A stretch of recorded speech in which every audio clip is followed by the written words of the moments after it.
Hello, everybody, and welcome to our final stream game of the Saturday play here at the Canadian Ultimate Championships in Surrey, BC.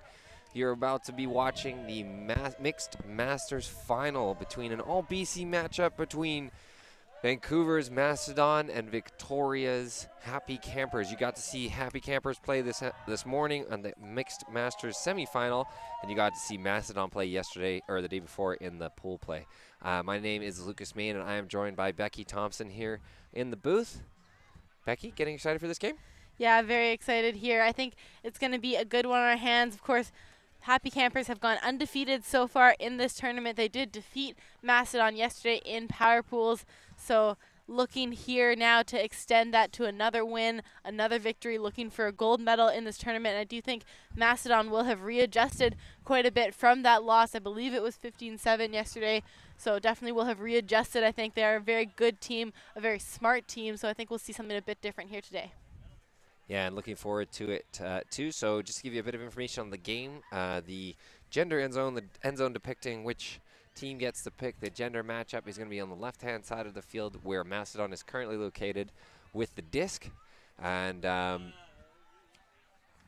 yeah, we'll get it worked out. But so the gender end zone will be on the left, and it looks like Mastodon has opted for 4 males, 3 females to start the game. They will be pulling. The game start time is 4:30 local time, but we're not sure. We haven't heard horn yet. Looks like we've got about 3 minutes left to go. I think the observers are waiting for that as well. So as you can see, quite a crowd starting to gather here. All the pool play all the bracket play games were finished for the day, so for the mixed and the masters teams. We just watched the bronze medal game between Swamp Donkeys and Tilda. Tilda ended up coming out on top on that one, winning the bronze medal on this field just a few minutes ago. And everybody else's games are starting to finish up, so people are starting to fill into our stands here and come and watch the Masters final. It's going to be a good game here today. We're gearing up for a big one. We've got some big names to watch out for on the field as well. Happy Campers, the like of Emily McConnell, Clayton Howlett, having great tournaments so far. Mastodon, you've got Carolyn Churchland, a main cutter. We're going to look for her to do it on both sides of the disc during this one too. So should end up being a good matchup. I would love to see that matchup of Churchland and McConnell on each other. Yeah, I would like to see that too. Number 2 for Happy Campers and number 99 for Mastodon. We'll be watching both of those players try and take each other out of the competition here. Not literally, but make their opponent not as vital to the other teams. So again, we are just waiting for the horn here as we have Danny Saunders doing the worm on the right-hand side of the field. I don't know if you guys can see that, probably not. But the horn should be going in a couple minutes here as well. Just everybody too eager to get this final started.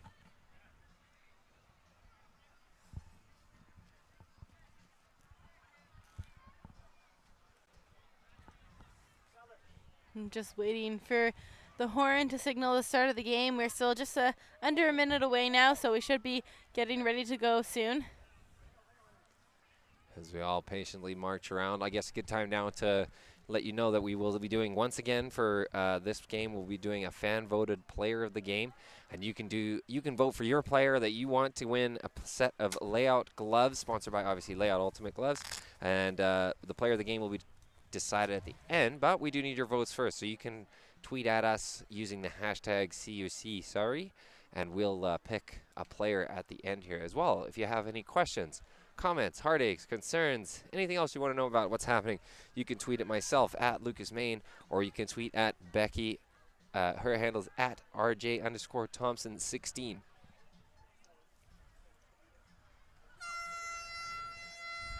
And finally, we have a horn signaling the start of the game, so the TD getting this game started here with Mastodon to pull.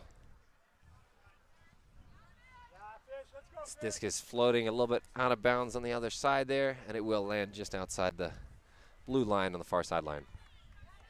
So Happy Campers to pick the disc up. Some familiar faces from our game earlier. Danny Saunders to pick up the disc, it looks like, with a handler on his right-hand side, Clay Howlett, and to his left, Ian Hamilton. Up the field, we have Tessa Kenning, Jenny Weir, and number 13, Patty Hill. The disc gets swung to Ian Hamilton. Over to Patty Hill. Back to Hamilton in the middle of the field. A forced flick for a right-handed player. And it looks like it's going to be a contested down. The Happy Campers player thinking he had a hand underneath it, but Fisher on Mastodon there saying, I don't think so. I think you dropped it. And I got to say, I think, Lucas, that was a very close one there. Hard to make a call on it. It was definitely very close, so I can see why a down would be called, and it looks like we're going to get the observers in to help with the ruling. And that's Alan Baggage, the observer, making the final call. That was a down. The disc had touched the ground, so right off the bat here we have Mastodon with a chance to break with just under half the field to go. So Fisher gets the disc. Back to number 27. Over here to Lechang. Lechang just out of the reach of a streaking player there, and the disc is now back in the hands of Happy Campers. Campers centering the disc to Saunders. Force a flick again for a right-handed player. Weir coming down from a long undercut to grab the disc. She hits Clay Howlett on the far side. A little bit of a bump on the mark, but not fazed by it. He's looking to his bail cuts now, instead opts to go up the field to Tessa Kenning, who has the disc on the far side. An open side throw to Ian Hamilton, who throws a big flick deep to Hill, streaking, but looks like the disc never came in bounds. Yeah, that one always kind of sailing too far towards the far side of that field. I like the way Happy Campers are cutting, though. Jenny Ware there in the lanes, making a lot of room for herself, and them looking to throw to their very strong females going deep, which is going to be an interesting thing for Mastodon to try to have to shut down, looking to find ways to match it as they get a chance now, still looking for a first break in this game. So Lechang, or formerly known as LeBreton, to pick the disc up. A force flick for a right-handed player on, set by Happy Campers here. Lechang fires a deep shot, has two players deep, and Phil Davidson wrangles that one out of the air with two hands to get the first goal and break of the game. Yeah, Wendy LeBreton or Lechang there, whichever one you want to call her. She unleashes a monster flick here to start off this game. Stall count was early, but saw the likes of Davidson going deep towards the end zone, and what a great receiver to be able to put that throw into space just in front of him. A little bit of coverage, but easy for him to come down with nonetheless, and they get a break right at the start of this game. Yeah, and a great start for Mastodon here. Like Becky had mentioned yesterday, power pool play didn't go their way yesterday, but they're looking to make that story change for this game here. We've talked about it. It's tough to beat the same team twice in a tournament, and Mastodon starting off strong with a break here.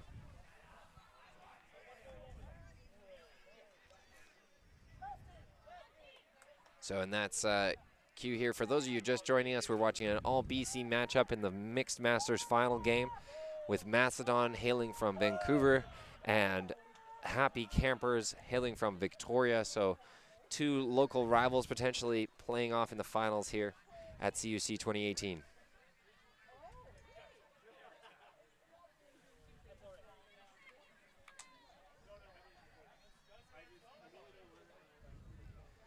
And Mastodon getting ready to start their second D point of the game. They broke the first one, so they're looking to do that again. Ryan Dracup with the pull here. Collected by Happy Campers. Nate Lamb, center into Colby Smith. Colby Smith looks for a bail in Lamb. He has it.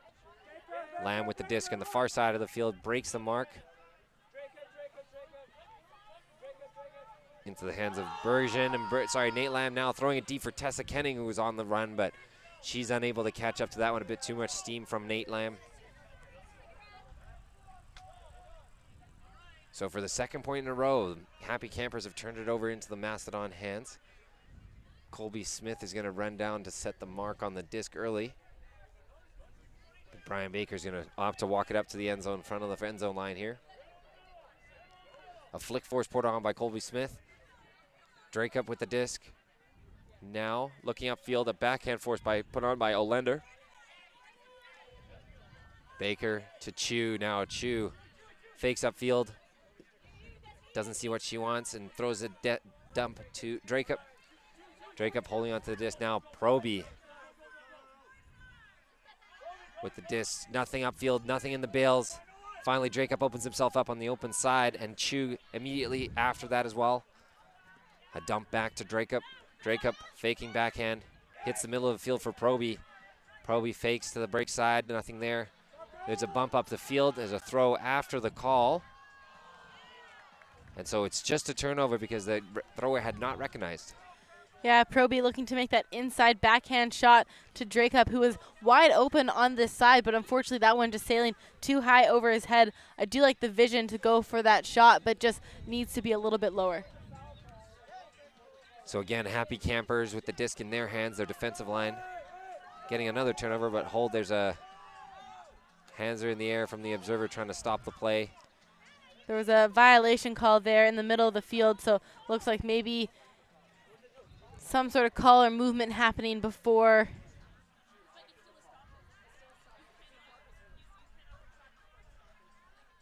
So the observer is going to have a conference here in the middle of the field. Sounds like this discussion is actually in reference to the previous foul call before that disc was turned over, where there was no stoppage and discussion despite the continue in play, and it looks like the observers agreeing there that the teams agreed that there was no effect immediately, so continuing with the play, and it should not have needed a stoppage here. So we'll reset the disc back into Dustin Olender's hands, who has it on the cone mark there at the front of the end zone.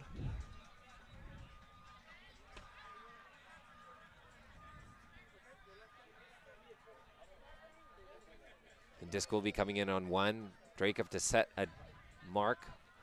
Most likely looks like his teammates have set up with a flick force on a right-handed player downfield, so he'll be setting that on the mark as well. The disc is tapped in. Nate Lamb streaking up the line, doesn't get it. Colby Smith back for the reset. He has the disc in his hands, deep into his own end zone though. Brian Baker putting on big foot blocked marks. Finally opened it up to McConnell there. McConnell centers the disc. Still Olender, and now Lamb on the far side. Throws a flick outlet finally out of their own end zone, but Alex Chu with a run-through block for Mastadon. And Brian Baker picks the disc up immediately, not wasting any time. Gets it back to Chu. Chu throws a flick to Danny Proby, and Danny Proby sliding into the end zone. Break for Mastadon again. I think Proby there just wanted to make sure she was in control of that disc as it was shot a little bit low. Mastadon getting a second break right off the bat here in this game, and they look pretty comfortable and pretty pumped up here as well, Lucas. Yeah, you can definitely hear their sideline from right next to us on our right-hand side here. You can hear them cheering and lots of words of encouragement heading there to the players on the field. And everybody here putting their hands up in a pointy triangle, indicating that it will be 4 males and 3 female matching players on the line.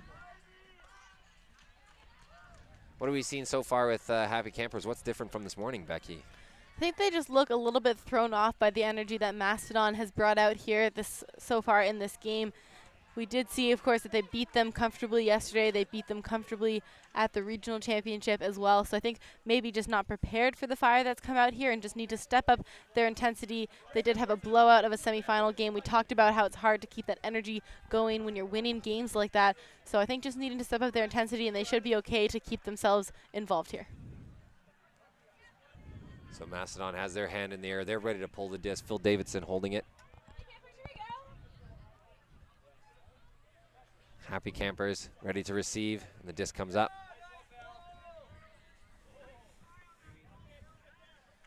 It's going to be collected by David Galiskin, who centers the disc. So Scott Craig across to Ian Hamilton. Hamilton holding onto the disc, back to Craig now. There's a call on the play, a pick, I think. Yeah, pick play. So the disc will head back to Hamilton's hands. Craig to remain where he is, and Brogan will catch up to him. So Davidson setting a mark, and Craig still gets the disc regardless of the pick call earlier. No options upfield. Now 2 bales in the same space, and another pick call. You can see the congestion on the handler reset options there for Happy Campers. Now probably looking to spread the field out a bit and get themselves wide open, but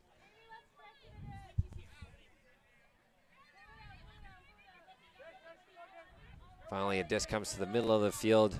That's Galuskin. Galuskin shoots it deep for Hamilton, who has lots of separation, grabs the disc easily. Hamilton now with one offender in the end zone, now two. Hits a dump to Howlett, who hangs on with one hand barely. He's looking into the end zone now. Two cutters to the open side and hits the bailing Galuskin. Galuskin fates flick. Still looking at the stack, now looking towards his bail. Craig cuts to the jam side. He's got it. Hamilton continues, but the throw is maybe a bit too far. No, it's not. As indicated by the observers, we have our first goal for Happy Campers. Yeah, managing to get themselves on the board here and looking a little bit more sure of themselves. The team we expected to see from the start of this game now showing up here on this third point.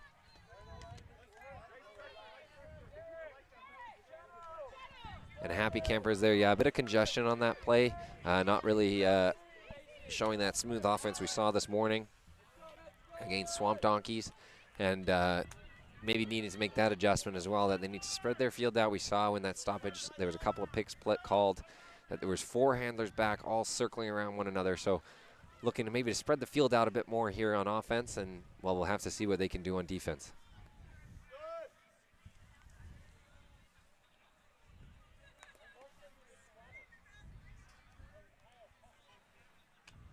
So Mastadon ready to receive their first pull of the game, after pulling 3 times in a row, breaking 2 of those 3. Riley Bradle will be pulling the disc. I was pronouncing his name earlier incorrectly, so he came over and politely asked me to pronounce it correctly. It's Bradle, I think, if I remember correctly. Probably didn't. That's okay. He's going to pull the disc, the left-hander. That's a big pull, floating right near the near sideline here. Bending to the right, but collected by Mastadon before it has a chance to go out. Centered now to Knockel. Knockel fakes. Finally has an opening in Churchland. Churchland now one of those players to watch. She has the disc looking upfield. Finally hits Knockel with the disc. He fakes a big backhand. And now hit up the line again to Sean Vogels, who hangs on just inside the line. And a pick called up the field as well. Vogel's there doing a great job to attack that disc as it was slightly behind him, had to reach behind his shoulder to make that grab, still managing to attack it through the defense. And stay in bounds, very impressive. So number 5 there, Chenoweth, but blocked away by number 7, I think. Is that Annabelle Howard? I believe so. Sorry, it's number 4. It's Christy Thompson who made that block there. And now Happy Campers with their first chance to come back down the field on a break opportunity. Bradle to pick the disc up. Bradle. He unleashes a big backhand, left-handed backhand. Nate Lamb streaking concentration all over his face, lays out, but unable to reel it in. And the observers indicated that the disc did not come in was not in for a while. There's going to drop a little orange beanbag here right in front of the commentator's booth. Yeah, that disc sailing out of bounds. A great shot there from Bradle, though. Good vision to see the open receiver going. Just needs to dial in that one. Such a tight angle to make a huck up the line to a receiver who's also cutting towards the sideline. So good job here from Bradle for the decision making. I think the next time they'll probably hit that perfectly. So Knockel's going to start with the disc from Mastadon on this sideline. Churchland streaking backwards for a dump pass. She gets it. A swing to Vogels now. Back to the middle in Knockel. Knockel fakes to the break side and hits number 8, Ellis, in the middle there. She hits a sliding Danny Proby again, who hangs on to the disc for a couple extra seconds. Has the bail in Knockel and hits it. And there is a pick on the play, signaling that the disc will come in on stall 1. Knockel immediately swinging the disc to Ellis here. Ellis with the disc fakes the break side again to move her defender and finally looks to a bail.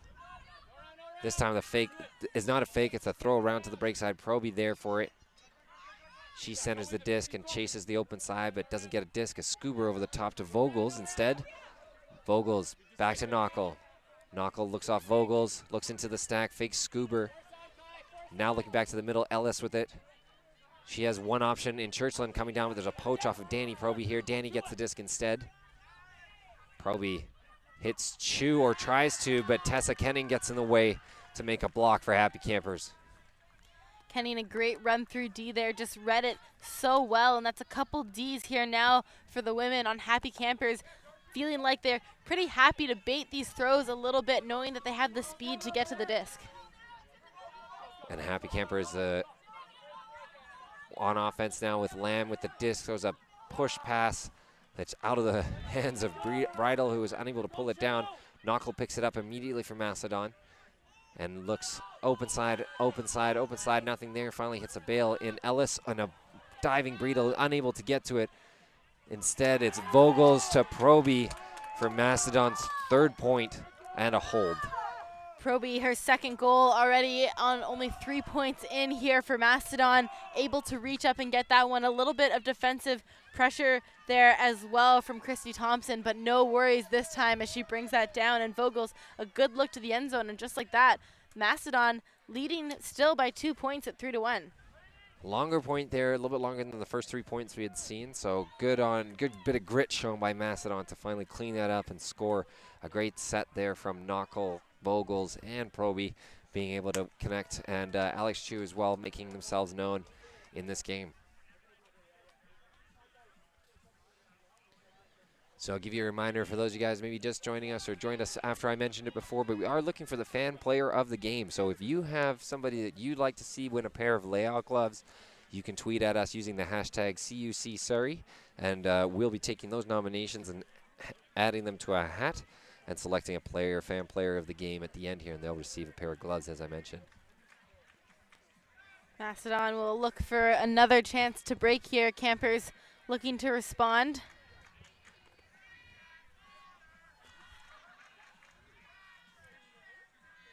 Hands ready for both sides, and Mastadon launches the pull down the field. Howlett to collect, in the middle to Saunders. Danny Saunders with the red sleeve undershirt here. Hits Perina. Perina fakes hammer. Looks to the middle for Howlett. He was streaking the wrong way, and Brian Baker is able to make a block, but Howlett came down hard on top of him. Yeah, Howlett there landing on the head of Baker right at the end of that bid.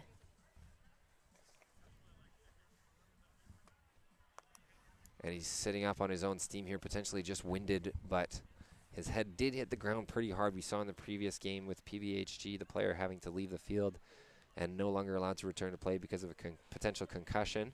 So fingers crossed that isn't the same here. That was a phenomenal bid for the D, though, Lucas. Incredible. Gets out horizontal in front of Howlett there, forcing Howlett to have him to make a play as well. Unfortunately there, though, Howlett coming down on his head after, and you can see he's getting up now. He seems a little shaky. Definitely shaky, unfortunately. So we hope he's going to be okay. We'll try and get you an update on him later in the game, but definitely doesn't look good. Well, given, yeah, absolutely credit there, though. If you can watch that back on your stream, that was a big layout and potentially a very important one here, because if Mastodon's able to convert, that puts them up 4-1. So a very important play, but a little bit somber on the field now. Everyone in a bit of hushed voices hoping that Brian Baker is okay. And it looks like Clayton Howlett is going to stay off the field with him as well. So both Happy Campers and Mastodon making an injury sub here. Howlett, I'm sure, is more concerned about Baker than he is about the game right now. Definitely. Clay's an absolute sweetheart, and I think he's looking out for Brian's best interests here.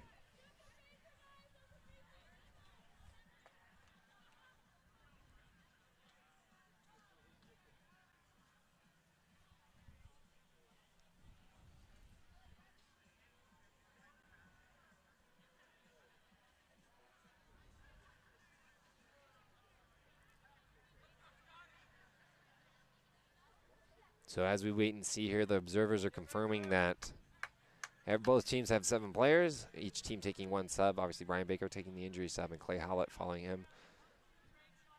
So both sides now with 7. The disc is going to be coming in on 1. Ground tap moments away. And there it is. So LeChang to pick up the disc now for Mastadon. She throws a backhand to Davidson, who easily comes down with that one. And just like that, Brian Baker's big layout bid and a block earns Mastadon a break. That's the second combination we've seen with Wendy LeBreton shooting to Philip Davidson in the end zone. 2 goals and 2 assists to each of their names, respectively there. LeBreton assisting twice to Davidson. Definitely a good combination. And Mastadon coming out despite the injury to their teammate there. I'm sure they're all concerned as well, but immediately putting it to the end zone. 1 throw pass, and they have another break. So Happy Campers, not the same team we saw this morning. Not too happy, maybe a little bit happy, not too happy, but looking to make a change here so that they can work themselves closer into this game. 3 breaks for Mastadon, though. A great start for them. And Happy Campers have opted to go with 4 males, 3 female matching players. We have Tessa Kenning, who we've seen play already, Jenny Ware, and Emily McConnell on the line for them, as well as Patrick Frisbee, James Colby Smith, David Galuskin, and I'm not sure who's number 1 on the line there, but Mastadon sending out a similar looking D-line as we've seen with Churchland, Chu, and Davidson there helming that one. And the pull comes up, Matt Fisher with a floaty pull to the middle of the field. Galuskin to pick the disc up. Across to Colby Smith, back to Galuskin, in the middle of the field now. Fakes Kenning off. Is covered on the poach side. Smith open though. Gets a short pass. Weir cutting to the open side. Nothing there. And now Galuskin cuts up the line. He has it with 2 hands. Unleashes a big flick straight down the field. Gonna be a little bit too far, and it is. It's gonna give an opportunity straight back here to Mastadon to extend their lead with another break. So Happy Campers unfazed by their the scoreboard, still opting to let those big ones rip.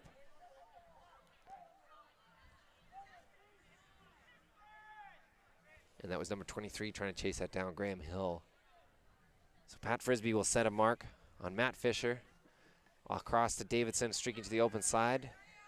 He fakes open side, looks off Churchland, instead hits Fisher in the middle here. Dracup leaving the disc alone to be collected by his teammate. Churchland now with the disc. She sends the disc to Fisher. Fisher, high release up. Almost a hand from Weir there, but able to bring it down is 31. Sebastian, back across to Fisher. Looks off Dracup. Back to, I think that's Godin. Fisher now.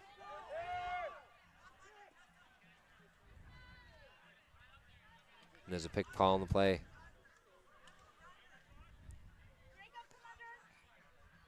The disc coming in on 1 as indicated by the observer.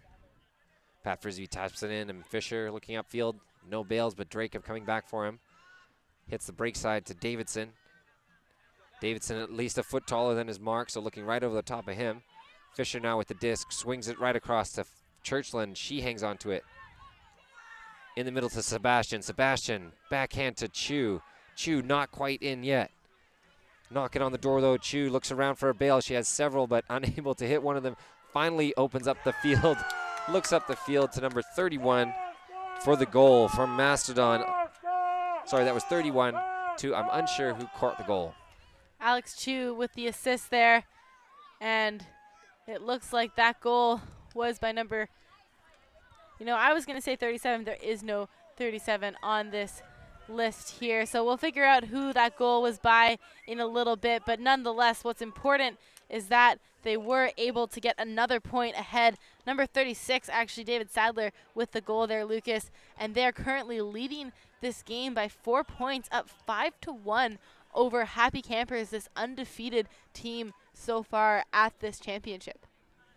Yeah, and looking good. Looking very good thus far, Mastadon. We were at the start of this game. I actually talked to a couple people in the stands, and Happy Campers were heavily favored in this one. That's not the story thus far, though. Yeah, and Happy Campers electing to take a timeout here, trying to sort out whatever is going on the field. It's definitely uncharacteristic and nothing like the game we saw in their semifinal earlier today.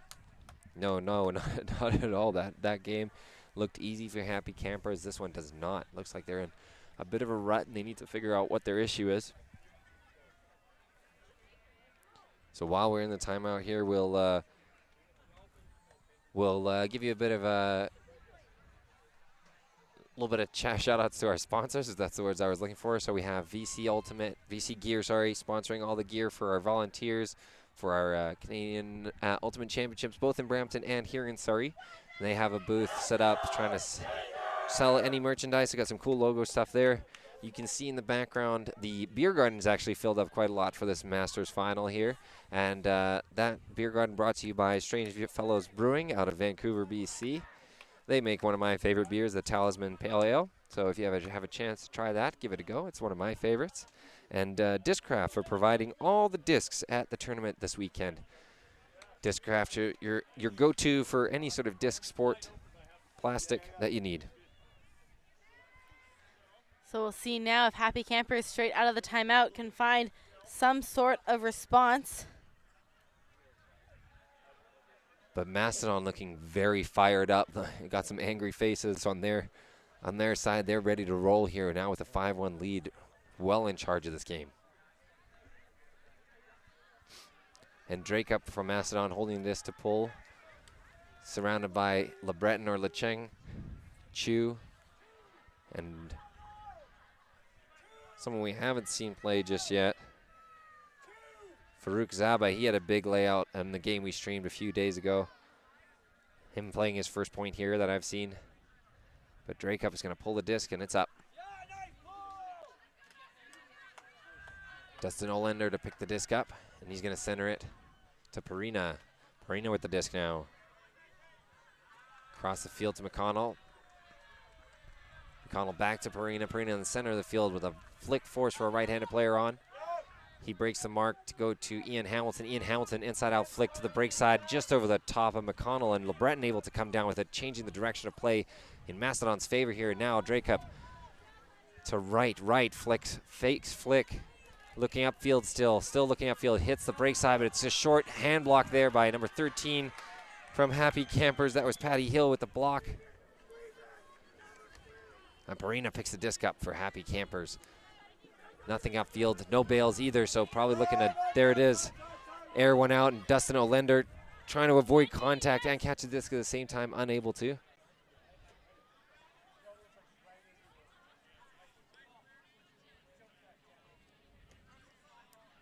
So there's no call up the field on the catch, but there is a stall count contest on the throw. It's the observer helping the discussion down there. Our players up the field agree. There's no foul or anything there. So just waiting to see if the turnover will be upfield or closer down to this way. It looks like so stall down, gonna be retracted there, and it will go back. So starting about 20 yards out from their own end zone, Mastadon will get the disc. So everybody just waiting for somebody to tap the disc in now.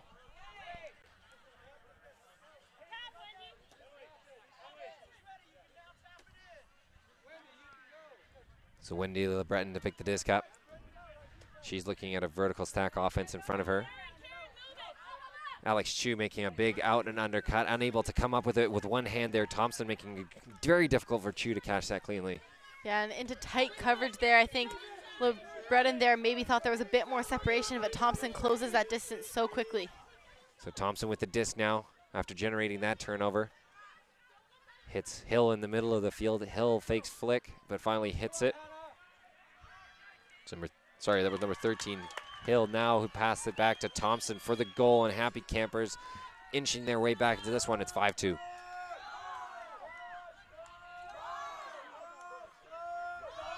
So Happy Campers getting themselves back on the board here, finding themselves now to double their score.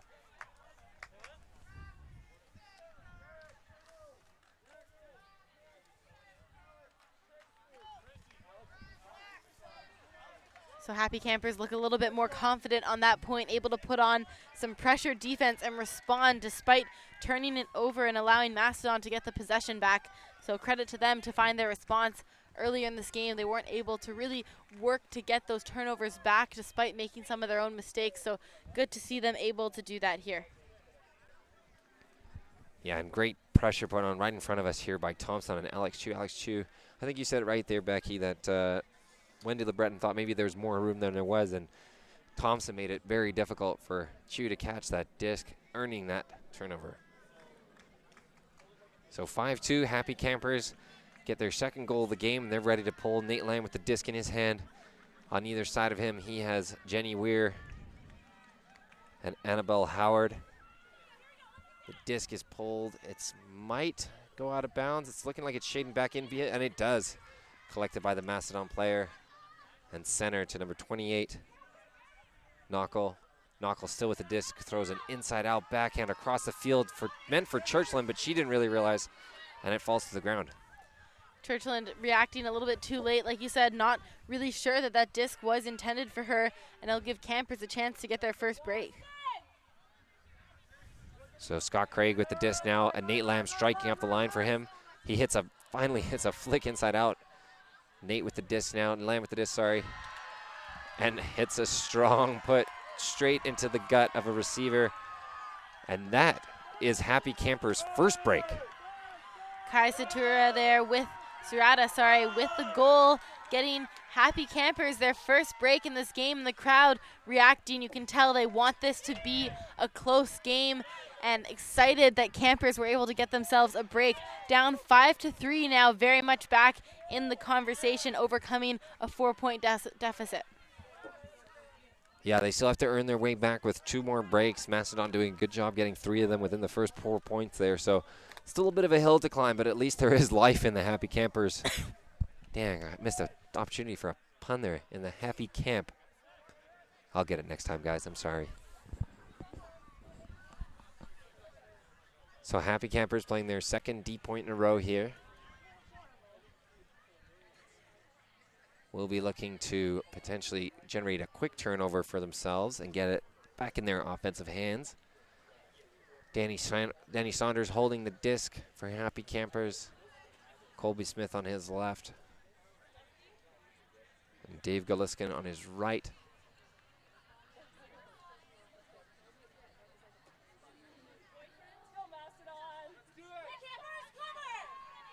Disc is floating up towards the near sideline here. Davidson to pick up. Centered the disc to Knuckle. Knuckle back to Davidson. Knuckle again now. Fakes flick. Probably going to hit Davidson. Davidson cutting around for him. He has it. Looks at Fisher, but opts to look upfield after that. Fisher and Knuckle behind Davidson. Nothing available upfield until that pass there. Coming back to Davidson, who lays out with one hand and grabs it. Middle of the field now, Knuckle cutting under for him. Fisher instead in the jam position. Upfield to Happy Campers player. Bridle getting the D there. Saunders across to Smith. Smith fakes hammer. Hits back Danny Saunders. Saunders looking upfield now. Fakes hammer as well. Instead opts for the flick. Craig with the disc. And Craig passing it on to, sorry, that was Galeska passing it on to Thompson, I believe, in the end zone for their second break in a row. And Happy Campers now very much back in control here. They've gone on a 3-point run, a hold, and now 2 breaks to bring it back within 1 point, and that is a lot more of the play we expected to see from them in this game. Definitely, and with that, you can see Mastadon wanting to pump the brakes on this this streak by Happy Campers, so calling a timeout.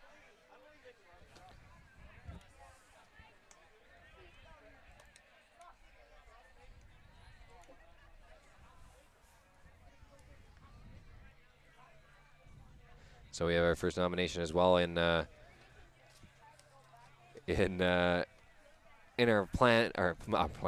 fan player of the game here. So it's coming from Homegrown Ultimate. Say my name, Brogan, number 34. So there's our first nomination for the fan player of the game. Brogan on his way to a pair of Layout Ultimate gloves. And coming out of this timeout, we're going to probably see Happy Campers trying to maintain that energy and keep themselves up, while Mastadon's looking to slow down their offense, calm themselves, and potentially make this look easy.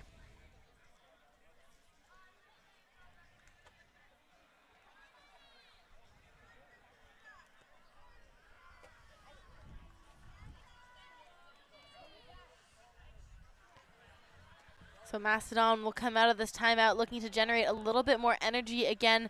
They slid off there a little bit in those 2 points. I'm not sure it's just that their energy slid off, but the energy levels and the excitement here from Happy Campers definitely increased as well. So just looking for ways to match that. And it looks like Happy Campers has opted to go with 4 females, 3 males on this point. We have Arena holding the disc to pull on his left. Weir, number 7, Annabelle Howard on that left, and number 4, who just scored the goal there, Chrissy Thompson.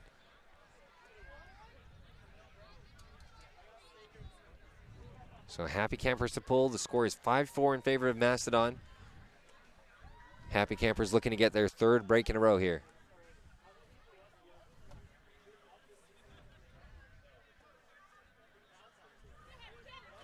Perina with a good pull. It's going to hang inbounds. Collected to Knockel in the middle of the field. Right around the brick mark. Immediately gets rid of it to Churchland. Churchland looks bailed, but then back upfield for Chu. Chu holds on with the pancake catch here. Hits Proby, staying to this sideline here. Fakes to it again. Proby looking to the middle of the field. Finally running out of stalls. Just airs one out to the end zone, hoping somebody's going to be there, and somebody is. It's just not her player. Yeah, Proby getting a little bit caught up there trying to look upfield. I don't think she looked to the reset quite soon enough on that one, although she didn't have too many options, so understandably to see a late stall count throw coming up. And so Thompson comes under to collect the first pass for Happy Campers, and she dumps it right back to Howlett. Howlett across to Lamb now. Lamb looks upfield, doesn't see anything he likes, so he's going to look to his bails as well. Still with the disc now, stall count rising up. Finally, Howlett for a quick jam cut gets it. He's looking upfield. Lamb went deep after he dumped it, but doesn't get it. Now he turns around again. There's going to be a foul call on the play on Perina there. Knockel doing a good job to jump around, realizing potentially that a throw was going to come up to Lamb, who was streaking deep.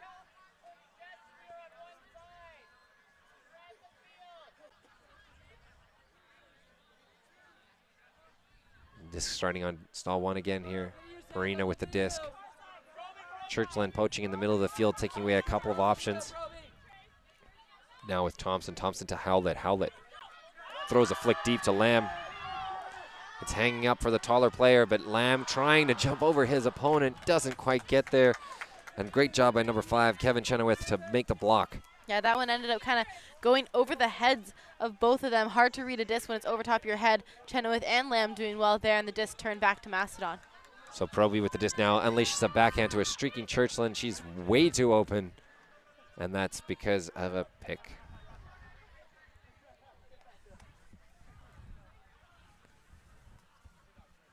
So Churchland walks it back a little bit before throwing it back to Proby.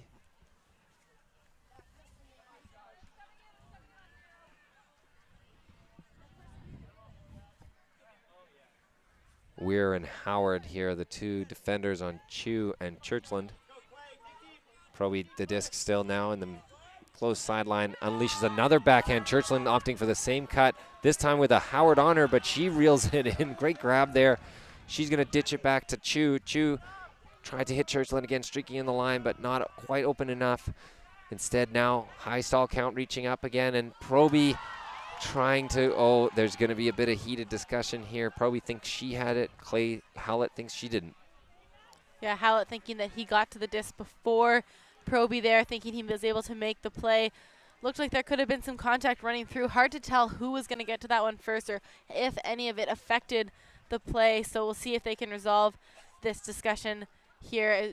Proby there signaling that she felt like her arm was hit as she went to make a catch on the disc. So these two do know each other, have known each other for a while. I've played with both of them in Victoria, actually.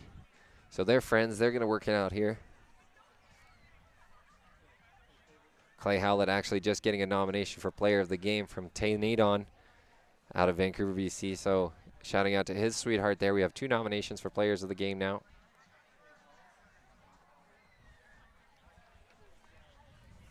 And opting to go to the observers in the end.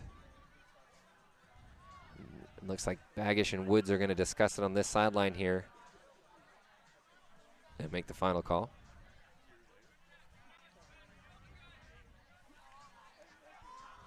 I don't know if you guys can hear it, but the beer garden is popping. You can hear the music coming out of there as we wait for this play to get resolved.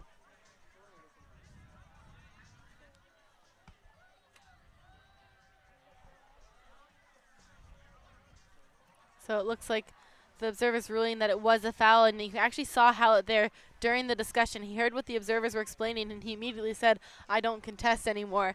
So knowing what had happened, understanding the explanation, I think, and it gives the disc back to Mastadon here on the end zone line.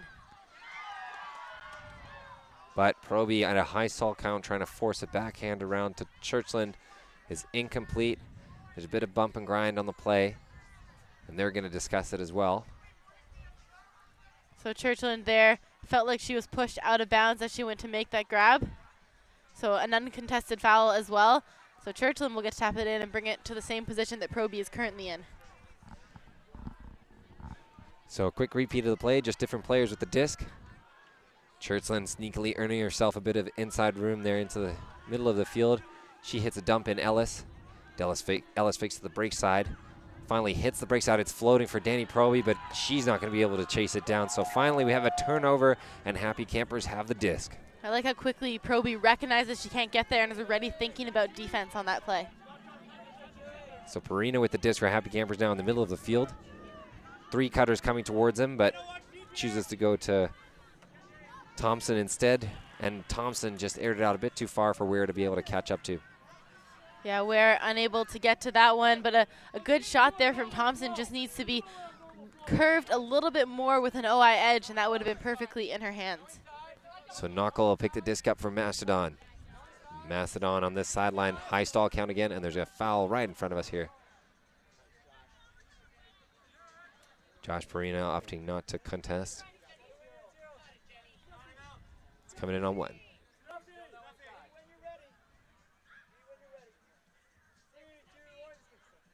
So Knuckle with the disc at a new stall count here. Looking to the break side of the field, throws a scuba over the top. Proby reels it in. She's looking upfield.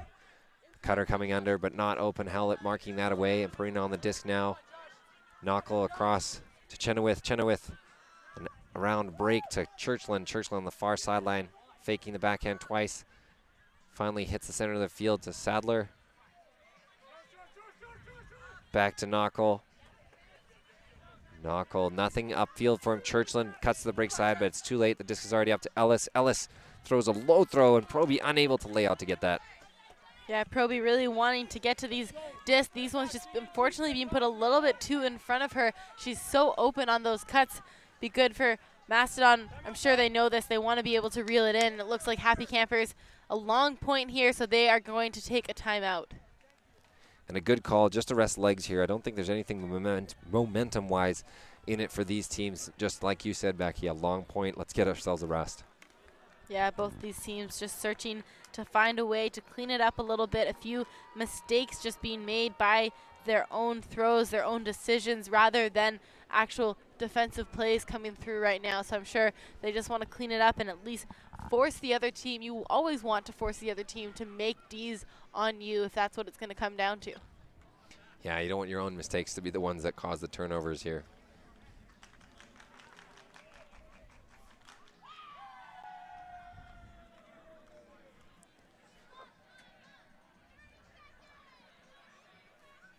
So those of you guys watching at home, you can tweet at us and ask us any questions about the game. How's it going?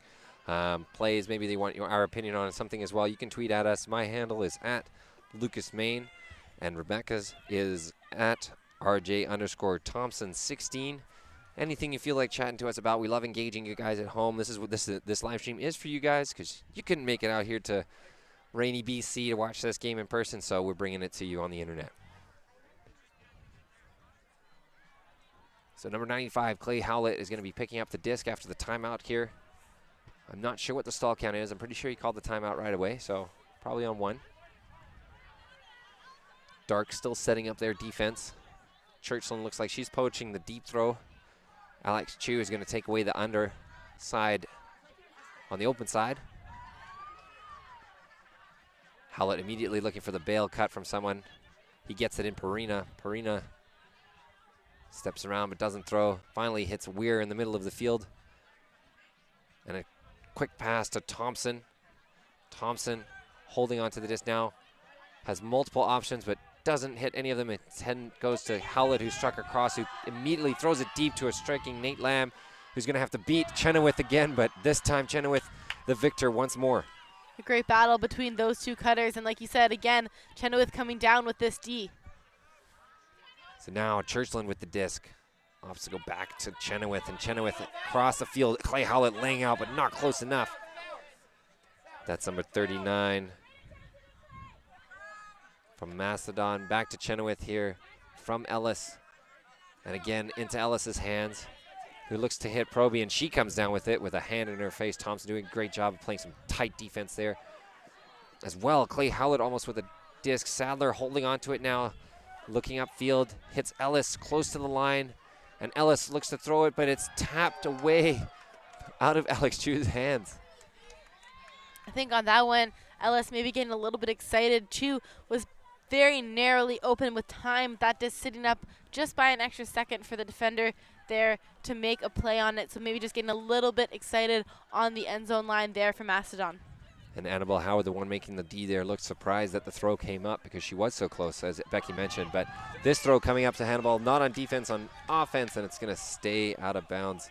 Yeah, and that one went out of bounds quite far up the field, not far from the brick mark. So about 20 yards, 22 yards here out of the end zone for Mastadon. There's going to be a conversation, though. There's a disagreement on where the disc came out of bounds, so the observers will confer.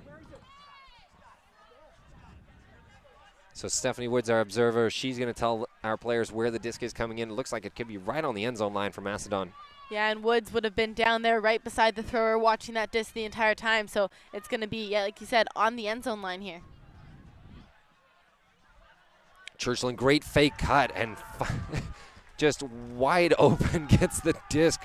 She made a great stutter step as she was going up the line, threw her defender off, and gets the goal for Mastadon, putting them up 6-4. Yeah, just the head fake, the shoulder fake there as well for Churchland, making it look super easy to deke out her defender, going for the goal, and they're up again, 2 points leading in this game at 6-4.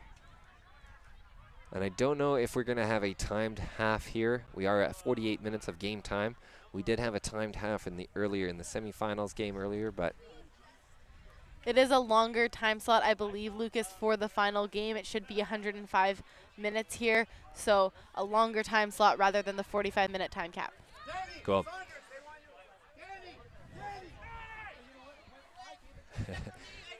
You can see the executive director of Ultimate Canada there, Danny Saunders, a little bit late for the call down, but manages to sprint down to the line. I think you may have missed that in your camera shot, but entertaining moment for those of us who work with him nonetheless.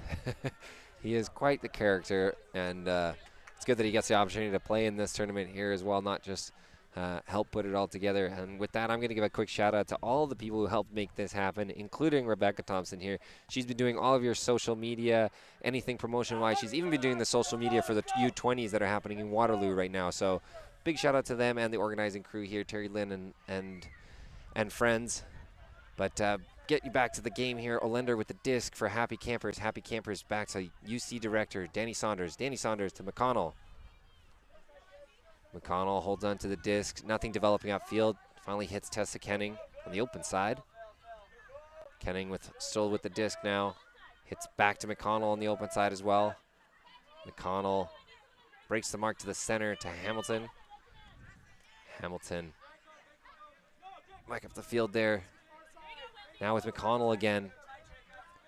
McConnell high release to Frisbee. Frisbee brings it down with a Davidson's fist in his face. And a low throw doesn't make it to its intended receiver. It's number 13, Patty Hill. McConnell setting a mark on Wendy LeChang here. Danny Saunders with a big bid to try and poach block that, but Philip Davidson has it. He passes up the field to Dracup. Dracup fakes flick and backhand and hammer and everything, and finally hits Fisher. Fisher around to Wendy LeChang. Lechang to Davidson. Davidson on the far side of the field with the disc now. Pat Frisbee on the mark there. Fisher working to get open for him. He loses yards, but gets the disc and resets the stall count. Danny Saunders on the mark. Forces the throw to Sebastian. Sebastian on the second chance hangs onto it. Back to Fisher. Fisher not too much developing upfield, so he hits Sebastian on this side. Across to Davidson. Davidson, again, nothing developing upfield for Mastadon here, looking a bit stagnant. Jacob cuts the open side. He's not open, so he finally airs one back to Fisher. Fisher hits LeBreton in the middle of the field. She's got a quick pass to Jacob, and Jacob tried to float one for Vogel there, but he just misread or misjudged and drops it on the end zone line. And again, I think that's a little bit of the excitement when they get right on that end zone line for Mastadon, not valuing or taking care of the disc in those last throws into the end zone here. So Happy Campers with the disc in their hands again. Saunders across the field to McConnell, looks upfield into Kenning and Hill, but doesn't hit them. Saunders cutting for her now. He gets the disc from her. He fakes a big backhand, but doesn't hit it. So Hill with the disc again, back to Saunders. Saunders directing traffic with his left hand, trying to throw the disc with his right. He does. Hamilton with the disc on the open side. He looks to break the mark. He does. Gets it around to McConnell. McConnell with the break to Kenning. Kenning having to chase this one down, and with an outstretched left hand, she grabs it. Hanging on to it now. Ditches it to Hamilton. Hamilton with a foot in his face. Flicks it to Danny Saunders. Saunders faking, trying to get his mark to move. He does eventually. Instead throws a jam cut dump to McConnell. McConnell with a scuba and it's outside the reach of Hamilton. And again, maybe not the decision of throw that you would go for in a final game. The step break around backhand, an option in that situation. Instead, McConnell opting for the scuba, and that's, in my opinion, a gift back to this Mastadon defense. And looks like a call on the play, perhaps a foul.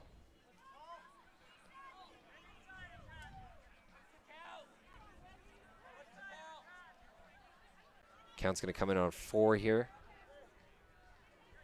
And it's in. McConnell setting the mark, but she's broken. Disc floats up for Fisher. He brings it down, though. Throws a hard pass to Davidson. Davidson looks deep and unleashes it. Sebastian running deep for him. Sebastian trying to chase this one down and unable to.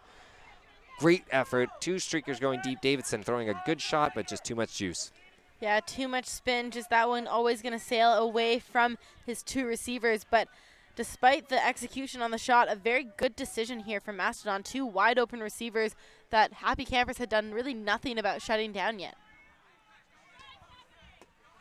So with that, Happy Campers will have their 3rd go at it here, and Hamilton bobbles it and keeps his feet in bounds. Great job there. He hits Hill in the middle of the field. Hill to McConnell. McConnell takes a couple extra steps, maybe a little bit of a travel there. That's okay. Nobody's calling it. She's going to put it up to back to Hill. Hill, long shot to Kenning. Kenning with the disc now. Kenning turns around to hit a bail, and she does in Saunders. Saunders fakes a big throw, but instead has Hill coming under again. Miles of separation on her defender, Sebastian, who hits Frisbee. Frisbee now. And there's a pick call on the play. Happy Campers looking like they're moving a little bit more fluidly now as well, Lucas. They're cutting to clear space as much as they're cutting in towards the disc here too. Yeah, and creating big under opportunities as well. So as Hamilton throws one up to McConnell, but Vogel's aware of that one, not letting it sail past any further, and turns the disc over so that Mastadon has the opportunity. Fisher unleashing a backhand to Vogel's going deep after the D. He's going to have to go a long way to go to get this, and he does. What a great run after a D there by Vogels to chase that down and get the goal for his team. Double happiness there for Vogels, able to get that D. And like you said, he set off sprinting towards the end zone right away. No hesitation. Fisher takes one moment to look and then puts up a big inside-out backhand into so much space for Vogels to chase that one down, and they have another break to their name. And that's actually surprising. I thought Happy Campers looked like the better team on that point, just unable to finish their dinner and make it happen. So leaving something on the plate, Happy Campers, unfortunately now with a 3, they're down back to a 3-point deficit, 7-4, Mastadon up. Gotta say, Mastadon look just a little bit more pumped up as well right now, Lucas. Of course, still some time in this game, and I believe with finals as well, there's a soft cap but no hard cap, which means when we get to that horn, we will add 2 points to the finals, to whatever the highest score is at that time, and play that out, which means that there is always time to make a comeback in this kind of situation. Well, we'll make it exciting. I could do with a comeback. I could use Happy Campers here getting it together. Of course, in the mixed division semifinals just before this, we saw PBHG and the Bunny Thugs. Thugs were down by 3 points, able to tie it up within the last 10 minutes of the game to make it universe points. So 3-point deficit, very much overcomable at this point. I don't think it's the worst lead to worry about in Ultimate, especially for a team like Happy Campers, who we've seen be so efficient and consistent throughout the course of the weekend. Just need to work out a few of those kinks going into the rest of this game. Definitely, and like you said, 3 points is nothing. These guys have done worse, so got a bit of an advantage here starting this point. They're going to get it all the way to the brick mark. Number 14 for Happy Campers with the disc, Scott Craig, starting on the brick mark. He opts to go to number 23, Graham Hill. Graham Hill to Howlett. Hill streaks up the line, looking into a person defense here. Cross to Craig again. Craig fakes to the break side. And again, this time looking to the open side. Cross to 23, Hill again. Hill back to the middle, 45, Galuskin. Galuskin trying to direct traffic with fakes. Finally has Howlett wide open under. Howlett unleashes a backhand, probably going to call a foul unless this is caught. Yeah, so there's a foul and disc is going to come back. And taking a second to acknowledge that, you can see both Knuckle and Howlett both had their hands in the air waiting, and Knuckle immediately signaling a no contest on this call. Definitely trying to stop the immediate flick from Howlett, and unfortunately his body weight and momentum just carried him into Howlett as Howlett stretched across to the backhand side.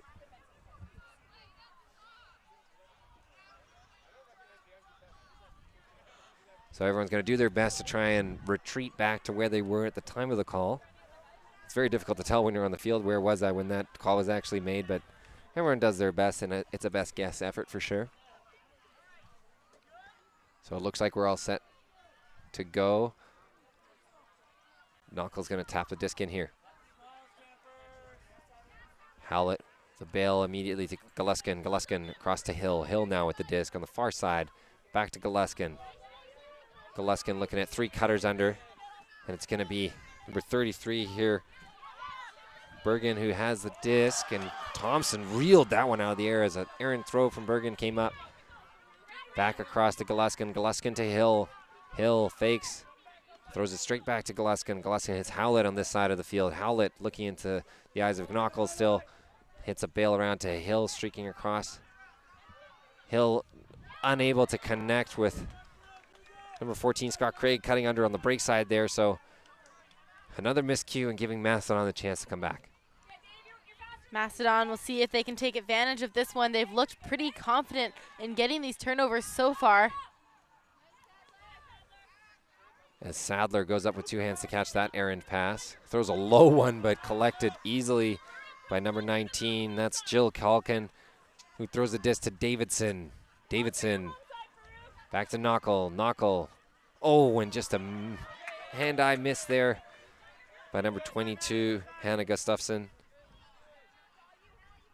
I think Gustafson there just thinking about the throw before that disc was safely in her possession, which will give it back here to Happy Campers. So Scott Craig to pick the disc up. He immediately sets the bail up to Howlett. Howlett to Bergen. Bergen back to Galuskin. Galuskin unleashes a big flick. He's got Thompson going deep. Herchek had no idea where the disc was, and Thompson's going to reel that one in. Very impressive throw there as well. Yeah, great inside-out flick into space, knowing the ability of a receiver like Christy Thompson to come down with that as well, making it really all look effortless here. A good response from Campers to get this back within 2.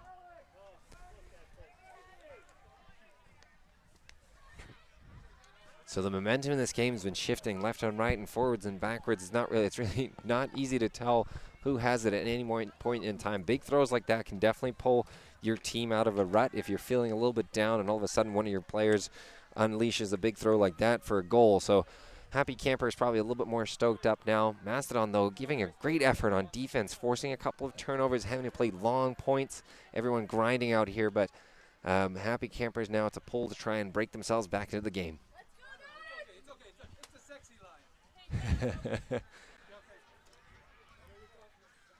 So we are looking for, we got a Philip Loudface. Thank you for tweeting at us all weekend, Philip. He has nominated Christy Thompson as our player MVP as well. So we have three players this, and we have Brogan, Christy Thompson, and Clay Howlett as our 3 nominees. So if you want one of those players to win, you can go ahead and like those tweets that nominate them, or you can tweet at us yourselves using the hashtag CUCsurrey. So Fisher centers the disc to LeBreton. LeBreton hits the break side to Dracup. Dracup. Somebody's poached downfield, they're yelling. And Dracup unleashes a flick to Chu and Sebastian, but neither of them are able to bring it up. And Kai Serrata there doing a good job to bring in the help defense just to make sure that there was no second effort on that disc and that it does drop to the ground here. So Happy Campers will start charging up the field with Serrata giving it to Lamb. Lamb on that sideline in the middle of the field to Smith. Smith, throws a short throw to Serrata, and it's blocked. That one did look like Vogels was so close, but I do think the disc maybe stopped rotation in Serrata's hand just before Vogels came through. The two of them shaking hands. I did see Vogels wave something off, and he will get a blue card here for a dangerous play as well. He was just a little bit late on that bid, despite the two of them shaking hands and looking okay now. Yeah, they're laughing about it, but yes, the blue card deserved for that play there. So Bridle will cut to the open side and gets the disc now. Left-handed backhand for him, looking for Nate Lamb in the end zone, but Fisher gets his left hand in the air as well and makes the block. And a great read there from Fisher, who had his eye on that disc as soon as it went up, never looking away from it and able to make a play. So Vogels, after that big D, now has the disc, but he tries something a little bit too fancy and outthrows his receiver. Tessa Kenning making sure that didn't make it to anybody else and knocking it down.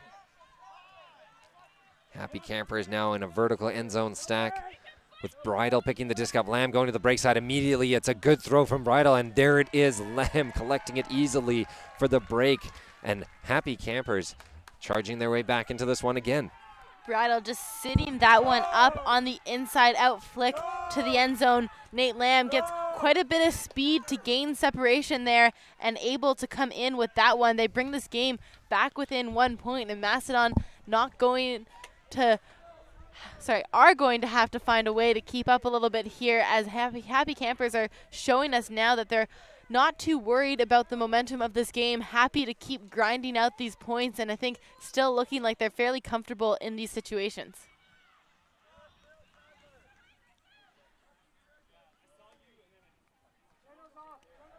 We'll see now if Happy Campers can generate something different on defense. Mastadon have been fairly comfortable on their O-line for the most part of this game. A few execution errors coming out from both teams, but the defensive plays, although very close, the likes of Vogels making incredible plays here for Mastadon, but yet to see some of those same defensive plays here from Happy Campers. And I think, Lucas, if they can generate some of those, this game could switch very quickly. Yeah, we talked about the momentum and how important it is to get your team on your back, and those big defensive plays are definitely one way to do it.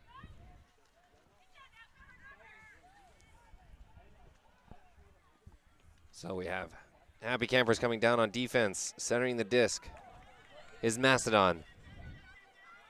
Knuckle back to Chenoweth, and a miscommunication there as Chenoweth throws it to no one, and Happy Campers knocking on the door, quickly throws it open to Perina, and Perina has an easy catch to make this game 7 apiece.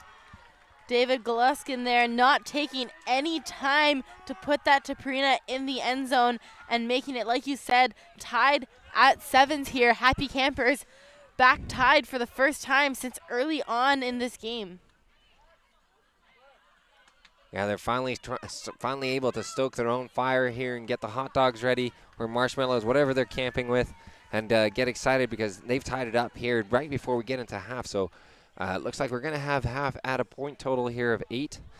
So whoever scores the next goal is going to send us to halftime. Do you have to say, Lucas, as well, I think that Happy Campers hasn't actually tied this game up at all from the start of the game.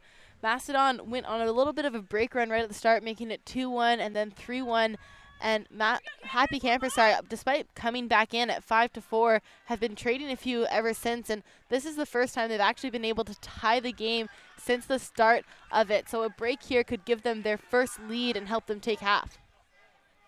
Yeah, no tie since 0-0. You're right there, Becky. So Mastadon wants that not to be the story, so they're going to do everything they can to score this hold and make it look easy. Clay Howlett's going to be pulling the disc for Happy Campers, and it's a good one, it looks like. It's going to float up. Fisher getting ready underneath it to catch. He's got it with 2 hands, centers it to Knockle. Knockle is looking at a person match defense here. Davidson with the disc. Unleashes a big backhand that's floating up. Lots of defenders and offenders underneath it. And, oh, it looks like the Mastadon player Vogels may have actually blocked Colgan from getting that disc, and there's going to be a call. Looks like a contested call, and I do actually think that it was a call on the throw possibly here. Yeah, that would make sense. It did float up a lot more than what looked like he had enough room to make a good throw, so. Yeah, and not a lot of time spent on the discussion with the receiver, so making me think for sure that the discussion comes back here to the thrower, Philip Davidson, who was pretty far back here, putting that huck most of the field when he released it.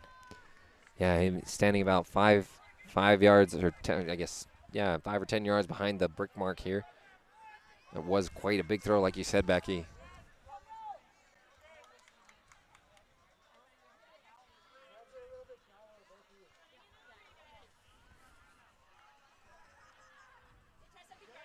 So Jill Calkin and Chessa Kenning here, the final 2 players to reset their position at the time of the foul.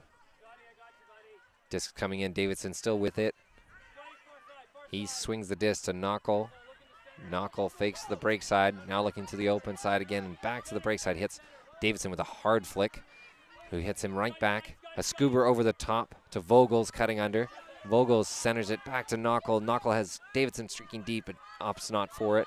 Instead throws an OI blade to Vogels on the near side of the field. Throws a high release backhand to Davidson. Davidson this time throwing a backhand with no mark even close. It's floating up, and Danny Saunders trying to come over the back of Knockle there, and probably a call as he collided with him trying to make the D. Saunders was quick to go over there and pick up the disc and start a discussion as well, and they're going to contest and go back. I think Saunders thinking he got his hand to that disc first before, and you can hear the crowd booing. I just want to shout it out as well. They're getting quite involved in this game here. I think not wanting to see some calls come up, but that one definitely, Knockle and Saunders going up for it about the same time. I think Saunders just thought he got his hand to it and went up in his own space, hence the contested call, but definitely some contact, so hard to tell. I think the right resolution on this one was to come back. So a fake from Davidson there. Fisher now with the disc after Knockle, pass it back to him. Fisher hits LeBreton, but Breton quickly unleashes a quick backhand to Vogels, and they make sure they take half here. Mastadon making it quick and easy after that foul call by their player deep, 8-7. I know we've had a few good player of the game shout outs on Twitter, but I do think all you fans at home should consider the likes of Sean Vogels, Wendy LeBreton for that nomination as well. Those two really carrying this Mastadon team right now, looking so good and so consistent, found all over the field as well, and combining there to bring us to half. So, and with that half, we will also be taking a short break to refill our water bottles and get some snacks here, but don't go anywhere. We'll be back in just under 3 to 4 minutes.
All right, voice cracks aside, welcome back to the CUC Mixed Masters final here of 2018. I was going to say 2012, that's wrong.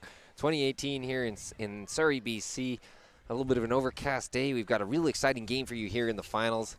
Mastadon taking half just a few minutes ago, 8-7, but having a substantial lead that the Happy Campers took away from them to force them to really work for that 8-7 goal there to send half, and they have the opportunity here for the natural break with Happy Campers throwing the disc down to them on offense. Yeah, definitely a good first half from both these teams. We saw quite the big lead from Mastadon, and good job from Campers to climb back into it, and now trading and going on little runs of their own through the second part of that first half. So it'll be interesting to see what they can do here with the advantage on the side of Mastadon getting to start on offense out of halftime. So some familiar faces, Churchland, Chu. We've got Chenoweth and Knuckle for Mastadon, and on our Happy Camper side, we got Bridal with the disc, Weir, Howard, and Lamb on that side as well. So disc coming up here from Happy Campers. Riley Bridal with a very good pull. It's going to float a while for Chenoweth to have to collect. He centers the disc to Knuckle. Knuckle now with a mark on, a forced righty flick. He sends it back to Chenoweth. Chenoweth hits Proby coming under, but it's just too high for her, and Happy Campers don't have to work too long to earn their first chance at getting the break here. Bridal to pick up the disc. The left-hander centers it. And there's a pick call up the field as Galuskin catches it, so it'll stay with him. Happy Campers in a vertical offense stack in the end zone here. That's probably why this pick was generated. It's tough to get some separation. The disc's back in play. Galuskin looking upfield. Hits Nate Lamb heading under. He fakes up the line as Galuskin heads up line. Not quite in, just on the end zone cone here. Swings it to the middle of the field for Nate Lamb, who's going to throw another break shot to number 4, Christy Thompson, scoring another goal for Happy Campers and sending it to an even game once again and avoiding that natural break with the halftime there. So we're at 8-all here. Yeah, like you said, they're avoiding the natural break out of halftime. Happy Campers doing a good job to immediately put some defensive pressure on to Mastadon there, causing the miscue. And then I like how quickly they swing it across the end zone. That just sitting up there, Lamb milking a few yards off of it, and then directly into the end zone for Christy Thompson, who has been an absolute all-star for this Happy Campers team so far.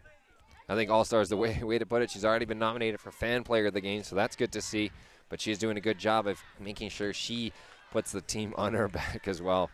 I do think she could be a great choice for MVP if Happy Campers come out on top of this one as well. That one, of course, is chosen by the losing team, so up to somebody else to make that decision rather than our Fan Player of the Game, but definitely showing herself in this one. So Happy Camper getting ready to pull again here. This time it's Perina with the disc in his hand to pull.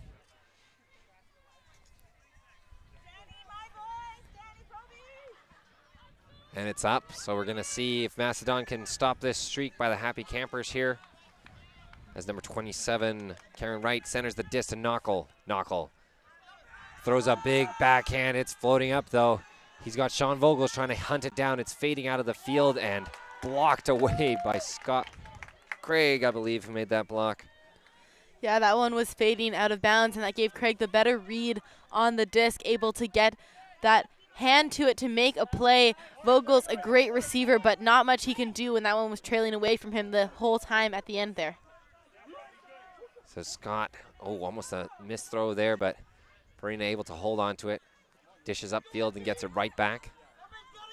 So Perina looking around the field, finally has Matchin open up for him, who swings it again to Allender. Allender on the disc with this side of the field. Sadler setting a very good mark, not allowing him to break him at all. Finally, Craig gets the disc again, and there's a call up on the field.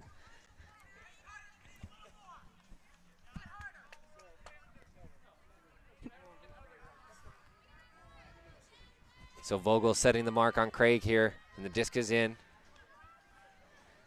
So number 13, Patty Hill with the disc, who sends it upfield to Tessa Kenning. Tessa Kenning faking her mark. Churchland doing a great job all over the place to take everything away from her.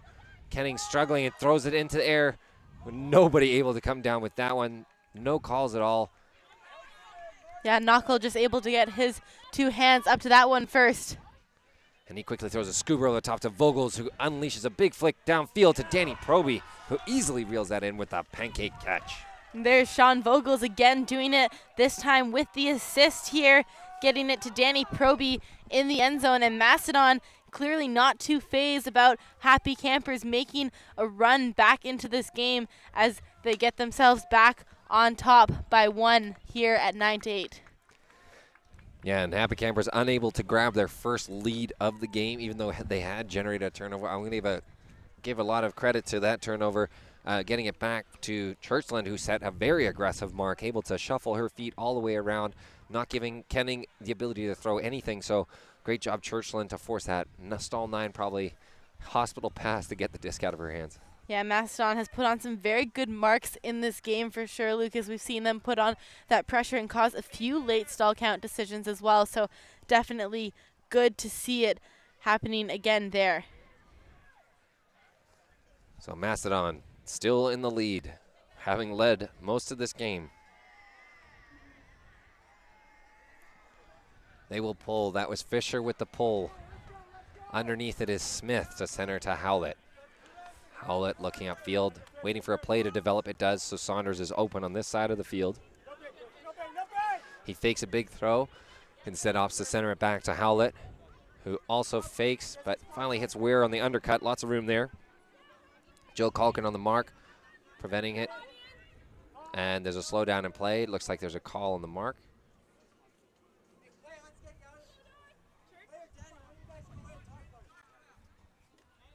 So I believe it's probably a contact call and that the stall count didn't come down. It's going to come in on 1.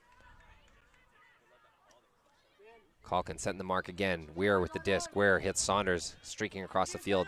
He also, same side, open side to Howlett on the backhand there.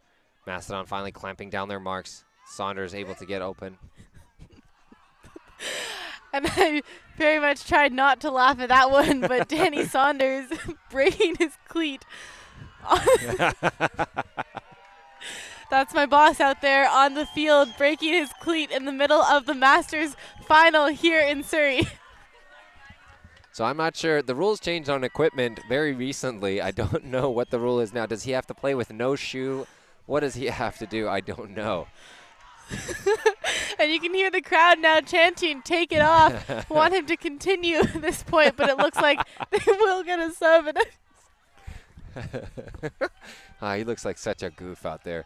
What a great, that's a good little interlude to our game. A very tight game here. Everybody able to have a little bit of a smile, and Danny Saunders will have an equipment sub, unable to continue the point because his shoes are broken. So that's the first time I've seen that, Becky, where someone has had to take a sub because their shoe doesn't work anymore. Danny Saunders throwing it into the beer tent there after the celebration from the fans, and we'll get back underway. The equipment sub on the field here for Happy Campers. So that was Galuskin who came on for Saunders here. He throws it around to Hill. Hill, nothing upfield, so Galuskin gets the disc back in the middle of the field. He's faking around the mark by Fisher, doing a great job of taking away that break side. Galuskin directing traffic with his left hand. Colby Smith able to grab it with a laying out player in his leg. He dishes it back to Galuskin. Galuskin now looking upfield. Howlett cuts the open side for him and gets the dish back. Galuskin fakes it Weir off, directing traffic with his left hand again. Howlett now still looking right into the eyes of his offenders, not seeing what he likes. Nobody's cutting to the break side, and there's a call. Looks like just a little travel call there, immediately signaling that the stall count will come back in on 4. So Howlett looking upfield, not seeing anybody move in the stack, and he has 2 bail cuts, Hill and Galuskin standing to his right. So stall 5 probably stalling pretty high here. Finally opts to hit Hill on the break side. Hill fakes Scuba. Instead has Howlett or Galuskin come under for the disc. Goluskin airing it out for Jenny Ware, who's easily pancake catches that one for a hold from Happy Campers here. A good point for them. Yeah, well done from them to manage to get that disc down near the end zone and to show the patience that they did right near that end zone as well. They swing it around so many times, not worrying too much about punching it in for the score. No stress shown on this Happy Campers team right now, and they tie it up easily at 9-9. 9-9. I've been waiting so long to say that again. Here we are. For all you fans of Andy Sandberg and all that out there, we have a Brooklyn 9-9 score now with Happy Campers to pull to Mastadon. Mastadon putting out some new players. We haven't seen Sadler play in a while, but Sadler probably coming out as a handler, and Knuckle, their main handler as well, alongside Churchill, Ellis, and Chu, as well as Proby. I'm going to give another shout out here to Philip Loudface out of Saskatoon, who's watching this one right now. He's been watching all of our games with us, tweeting at us throughout the course of the weekend. His tweet here says, Nate Lamb can't run in school zones because he'll get a speeding ticket. And I got to agree with that one. He has been unstoppable. His speed just lightning on this field. And Philip, thanks for tuning in with us. I know you play for Sting Ultimate back in Saskatchewan. We hope to see you back out at CUCs again next year. Yeah, Phil, don't stop tweeting at us. Come play some Ultimate. But that pull from Bridal might have gone out very soon. So the observer here, now we're going to drop a beanbag just in front of the halfway point. So Mastadon gaining an advantage off the poor pull effort. Oh, goodness, okay. Bad pull effort from Bridal there.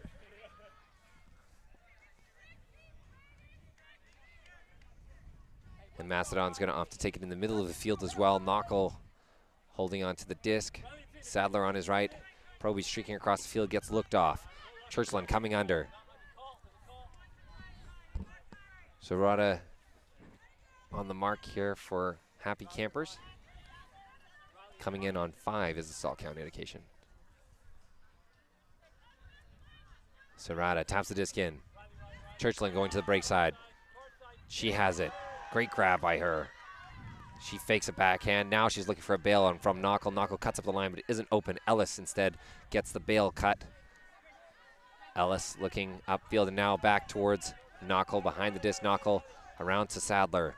Sadler unleashes a big flick to Churchland deep, and it's going to be caught. What a great grab by Churchland there. Hugging her teammate Proby right after bringing that one down. Churchland doing a great job to get some separation. That disc only just flying over the head of the defender there as well. So a good job to not worry about the defender, not come in too early to attack that and let it sit nicely into her hands for the goal. Mastadon now in the double digits at 10-9. So sadly we say goodbye to our 9-9 score as Mastadon taps in another goal here.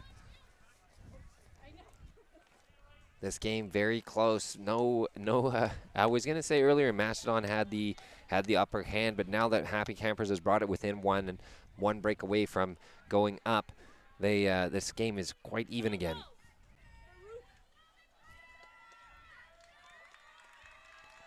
I'm still having a little chuckle about the school zone thing because Nate Lamb's so fast. That's hilarious. But Nate Lamb not on the line this time for Happy Campers. Probably needs a break from running so fast, but it looks like we're going to have our Clay Howlett, Hamilton, Frisbee, and Perina from our men. And we got Ware, Hill, and Thompson for our women. Howlett with the disc in the center of the field now. Across the Perina, the set play. Doing its job. Thompson deep, but not open.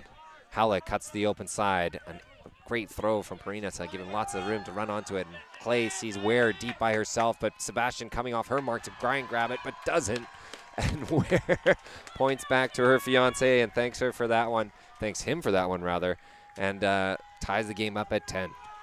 Yeah, Howlett there doing a good job to spot Ware. Mastadon was trying to run a bracket play. The women taking away the outs and the under options there for Happy Campers. but in doing so, as LeBreton took away that under from Thompson, there was a miscommunication with Sebastian, and Ware managed to get away completely unmarked in the end zone. Great effort there by Sebastian to try and get that last-ditch effort, hand on it. Unable to, as you said, they were running a black bracket play, so they were overloaded deep. A great way to split a bracket, overload one of the bracketed players. So Happy Campers tying it up, and again, still looking for their first lead of the game. Looks like Danny Saunders is back on the field now with a new pair of cleats on, so hopefully these ones will last him the rest of this game. Because that's all they need to. This is the finals here. You're watching the Mixed Masters final game here in Surrey, BC. Tomorrow you'll be able to watch the bronze medal game and the finals in the mixed division. That's all happening tomorrow, but for now we're concentrating on the Masters division. Happy Campers to pull to Mastadon, tied at 10-all. And here we go. So Scott Craig with the pull there. It's going to be reeled in by Mastadon with the quick pass to Knuckle. Knuckle, the main handler for Mastodon in this game, throws a scoober to Phil Davidson. Phil Davidson fakes. Galuskin on him. Oh, and there's a run through there, and there's probably going to be a call. There was a lot of contact. Yeah, there was a lot of contact on that one. And you could see number 14, Scott Craig, mad at himself for the amount of contact. He knew he had to play on that disc, and he will be signaled as getting a blue card now. And you can see the observers smiling there as well. The observers at CUCs this year, there's been lots of discussions about cracking down on dangerous plays, so good to pull out there. Even though Craig knew what he had done, definitely deserved the blue card at that point. So now Mastadon looking to work it up the field. Sadler passes it to Churchland with Kenning bearing down on her. Churchland looks upfield, sees nothing except Chu, who's opened herself up here. She has McConnell on her, and number 7, Annabelle Howard, with almost like a no-look D. Didn't look like she was looking at her offender, and then quickly stuck her hand out at the end. Yeah, unfortunately that one just needed to be shot a little bit more up the line and into space. Proby had the separation, but it was shot a little bit behind her, which allowed her defender to stick out a hand and make the play. So that's number 14. Scott Craig will pick the disc up.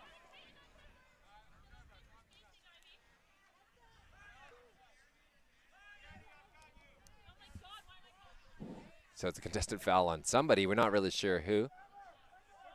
Disc coming in on 5. It's in. So Craig airs on out to Lamb across the field there. He has a couple options. Deep, Kenning coming under to receive it though. Kenning hits Galuskin. Galuskin with a foot in his face. Opts not to throw it, instead censors it to Saunders. Saunders cross now to Craig. Craig, nothing upfield to Saunders. Saunders across the field to Galuskin. Galuskin to Craig. Saying these 3 names over and over again, 3 of them running almost a dominator play. It's going to come back to one of those 2 again, and it's going to be Galuskin up the line. 2 yards to go for a goal here for Happy Campers. And it's back to Craig. Craig still looking deep into the end zone. Kenning cutting for him. Kenning, 1 hand up, 2 hands, and unable. As you can hear the groans from the crowd. Unable to reel that one in and pull it down. A little bit lucky here for Mastadon to get that one back, as Kenning was so open up into that space, and a good little around shot unfortunately bobbled off of her hand, and we'll see if Mastadon can take advantage, still looking for a hold on this point. Yeah, and they're looking to go 70 yards down the field, so Happy Campers have tons of room on this field to work with, but let's see if Mastadon here, yeah, like you said, can complete their hold. Churchland cutting across the field to create space early. She's standing wide open. Vogels gets the disc now.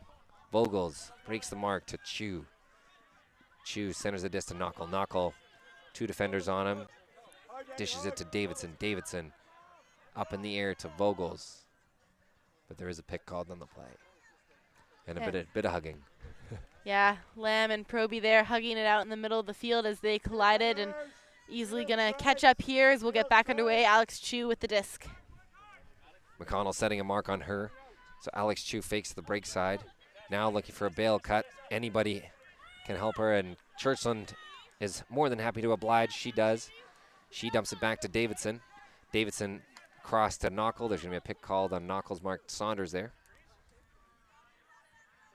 As Churchland and Kenning were going the opposite direction of Knockel and Saunders. Saunders unable to avoid those two players and gets picked. So Phil taps it in. Phil Davidson to Sean Vogels. Vogels to a sliding Churchland. Churchland to Proby. Churchland immediately strikes up the line, but she's not open. Blocked by a poach from Nate Lamb there. And a little bit more bump and grind from Knockel here as he takes Danny Saunders off his feet. Yeah, Saunders maybe slipping with those new cleats on his feet there.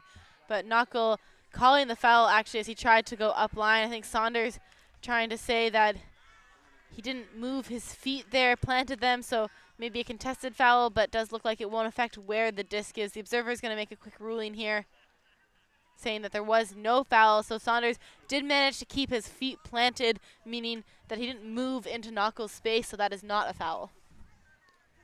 And the disc is going to come in on 6. Proby with the disc in her hands. Howard setting a mark on her. And Proby airs one out for Vogels, who's able to keep his feet and body in bounds.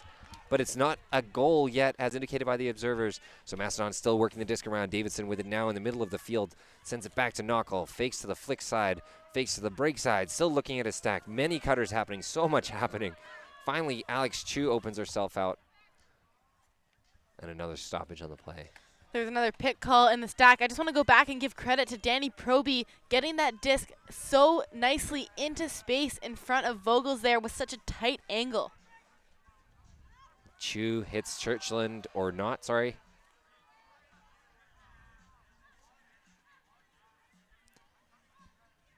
That one did look like it was in the hands of Churchland there. Unsure from our angle. We're a little bit further away from that play to see whether she dropped it or the contact caused it to fall out of her hands. So it looks like it's going to stay with Churchland. Kenning getting ready to set a mark, and the disc is in. So Churchland looking upfield, has Proby cutting in and out towards her. Finally opens out to the back of the end zone. Vogels, laid out, but as he hit the ground, the disc popped out of his hands. Yeah, Vogels, his hands landing directly on the ground with the disc there. And it's such a hard thing to do, but when you bid for a disc like that, finding a way to turn your hand over and land with your fist down rather than with the disc down on the ground. And this one, unfortunately, couldn't quite do that, and the disc pops out of his hand as he hits the turf. He's been horizontal a couple of times and unable to get this one to stick. So now we have a disc in the Happy Campers. And an unorthodox throw to Lamb here because he's wide open, and unfortunately he doesn't get the throw he wants off. Kenning going to have to chase this one down, and she doesn't, as Sadler comes out of nowhere to spank it away. And you can hear the groans from the sideline players, from the stands. You actually heard Camper's teammates walking by us there as well, saying that she was just boxed out rather than maybe having a play on the disc. Chu did really well to get in front and box her out to stop her ability to make a play. Not actually, in my opinion, a foul when you're able to get yourself on the inside position. And then Sadler there as well, making the D, and it looks like that will be the call, that it is a turnover. I think that's the right decision. I 100% agree. No chance to get that disc for Kenning. Chu doing a great job just setting her feet and telling Kenning essentially, I'm going to be here. You're going to have to work to get around me. So Chu is cutting deep here, full of adrenaline after that big block, or helping to get that block for her team. Davidson streaks across to the open side. He's not open, though. Knockel instead opts to hit Alex Chu right across the field, and Nate Lamb comes out of the middle of nowhere with a big layout block, and he picks the disc up, immediately calls a timeout. And Nate Lamb and Scott Craig, they were both laying out for that disc. Craig did well to recognize that Lamb had the better play on it, and Lamb absolutely horizontal, just poaching off into that space, but managing to get one quick step, the layout, the D, and then calls the timeout a few yards here from the end zone. What a sequence here. That was incredible. Like you said, Craig and Lamb both getting ready to get their hands on the disc. Lamb coming out of what felt like nowhere. To be honest with you, I'm not sure who he was marking, but it definitely wasn't the player he blocked the disc away from. I think Lamb just able to telegraph that one a little bit, and Happy Campers here still looking for their first lead of the game. So yeah, knocking on the door, hoping they can make the magic happen here. But okay, let's take a quick we'll take a timeout to check the Twitter here, see if we've got any other nominations for our player of the game. Remember, you can send us your nominations. I hope somebody gives Nate a nomination after that big play. But you can tweet at us using the hashtag CUCsurrey. We'd love to see if you have any other suggestions on who should be the fan player of the game, and they're going to receive a pair of Layout gloves brought to you by Layout.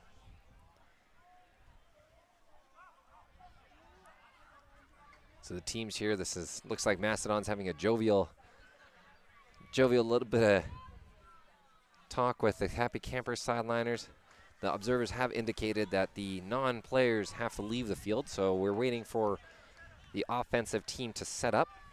They'll have 20 seconds to do that.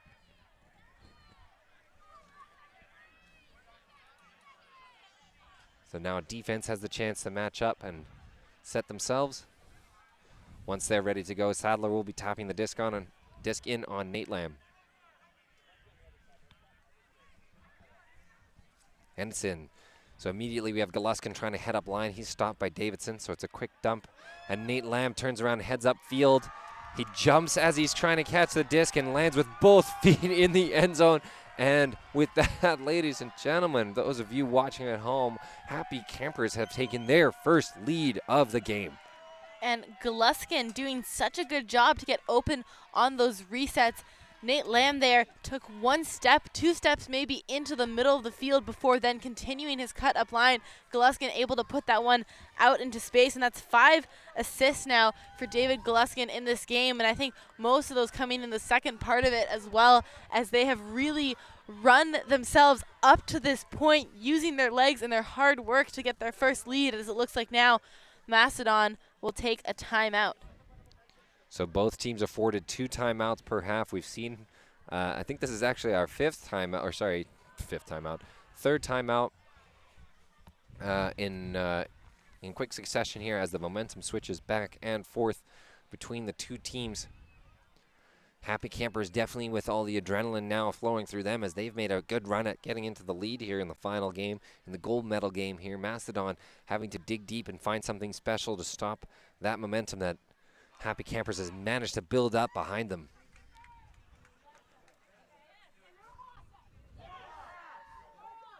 Jill Calkin here for the Mastadon team yelling out, "We're awesome." So that's one way to get your team stoked up, and just to remind you, hey guys, don't forget, we're awesome.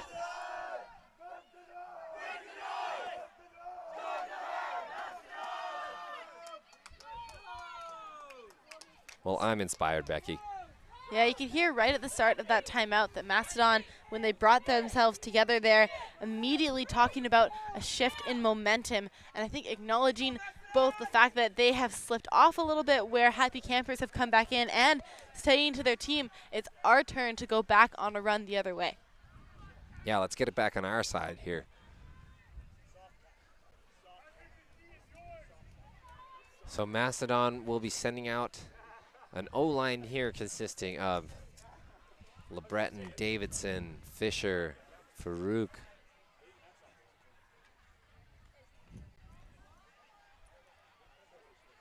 Sorry, that's Farouk Zaba. His last name is Zaba. And Happy Campers will be sending out a D-line. Sorry, go ahead, Becky. I just want to acknowledge that we have actually hit the 100-minute mark already. We've got about 3 minutes to go until 1:05. And I think at that point, and you could hear the Clay Howlett, the coach there as well from Mastadon, and the observer Alan Baggish talking about what would happen at the end of that time. So in about 3 minutes time, there will be a horn and it will be a soft cap put on. So I think at this point, we're unlikely to reach 15 in this game. So Wendy LeBreton airs one out to try and get it to Phil Davidson, who's unable to after slipping on the turf field here to catch up to that one. Yeah, and unfortunately that one a tight angle, but also put a little bit with the wrong edge. Needed to be a bit more inside out if it was going to make it here to Davidson. So Ian Chan setting the mark there, but break comes out anyway. It's now on the field to Christy Thompson. Christy Thompson with the Breton setting the mark in the middle. to Serrata, who's unable to hang on to it, and Mastadon now with a breath of fresh air can try again to put themselves even with Happy Campers. Fisher with the disc. Chan on this side, on the near side of the field. The mark is way off of him, but finally closing in. Chan looking to the middle of the field now. Team yelling no around, telling the mark not to let that round come out. So Rose has the disc now. Rose to Chan to LeBreton. LeBreton throws the flick upfield to Chan, who with the one hand couldn't make it happen. With the two hands does, and he has the disc. With Colby Smith, it looks like, I think, on him, close on him, and it's just out of the reach of Christy Thompson, but the Mastadon Fisher is in the end zone, feet inbounds to tie the game up. Christy Thompson trying to mack it, but she just missed. Yeah, and that one as well, Chan intended that disc to go to LeBreton going up line, and she stopped a little bit short thinking it wasn't coming up. So a great job here from Fisher to recognize that, continue his cut to the back corner of the end zone, and keep this game tied here 11-11. If you've got any wishes to make, I'd suggest doing them now. If you have any tweets to make, you can make them to hashtag CUCsurrey. So 9 games in, and I'm getting better at this announcing thing. So if you have any questions, comments, heartaches, or concerns for us in this final few minutes here, we haven't heard a horn just yet, but we think we're getting pretty close to that soft cap point. It's probably just under a minute away. This game tied at 11. If the horn goes, it's a soft cap, so we'd be playing to 13. Happy Campers getting ready to receive the pull from Mastadon. Dracup holding the disc in his hand, and there's that horn I was talking about. So that's the soft cap now. We are playing to 13, and the crowd really getting excited for this one now, because I'm not sure if they're aware that it's a soft cap and not a hard cap. The tournament has been played with a hard cap, but and Chan on the far side there for Mastadon, calming the crowd down, letting them know what the story is. So this one, like you said, game to 13, and we will have a champion. Mastadon was in a similar situation last year in the finals, losing on Universe Point to Penguin Village. This year, a new opponent. We'll see if they can find a way to the end of this game. So there's a call on the play. Perina with the disc walking up a little bit here to throw it back to Howlett. So Clayton Howlett with the disc now has to back up a little bit as well. It was a call a few yards ago. Sadler will set a right-handed flick mark on him.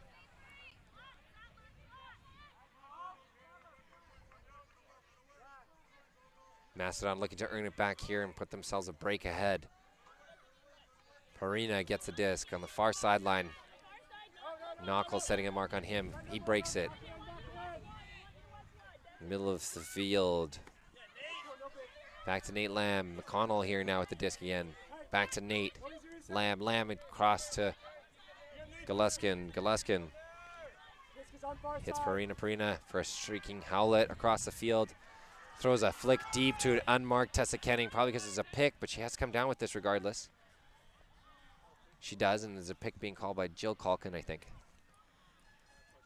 Yeah, pretty open there, and I think that pick call came quite a ways before the throw actually went up, so definitely looks like it will come back here, and I think understandable on that one. Just want to make sure that have a little discussion here to see if Calkin thought she had a play on it, but I do think she made that call quite early before the throw went up, just not recognized by the other players on the field. Yeah, she had tons of room, and as a result of that, so you do still have to catch the disc when that does happen, though. If your player has thrown it, you don't want to drop the disc on an errant pick call. So good on Kenning to hold on to it. So Howlett will have the disc again. Everyone's getting reset, and Nate Lamb and Knockel are having to, or sorry, that's Vogels. Sean Vogels having to reset here.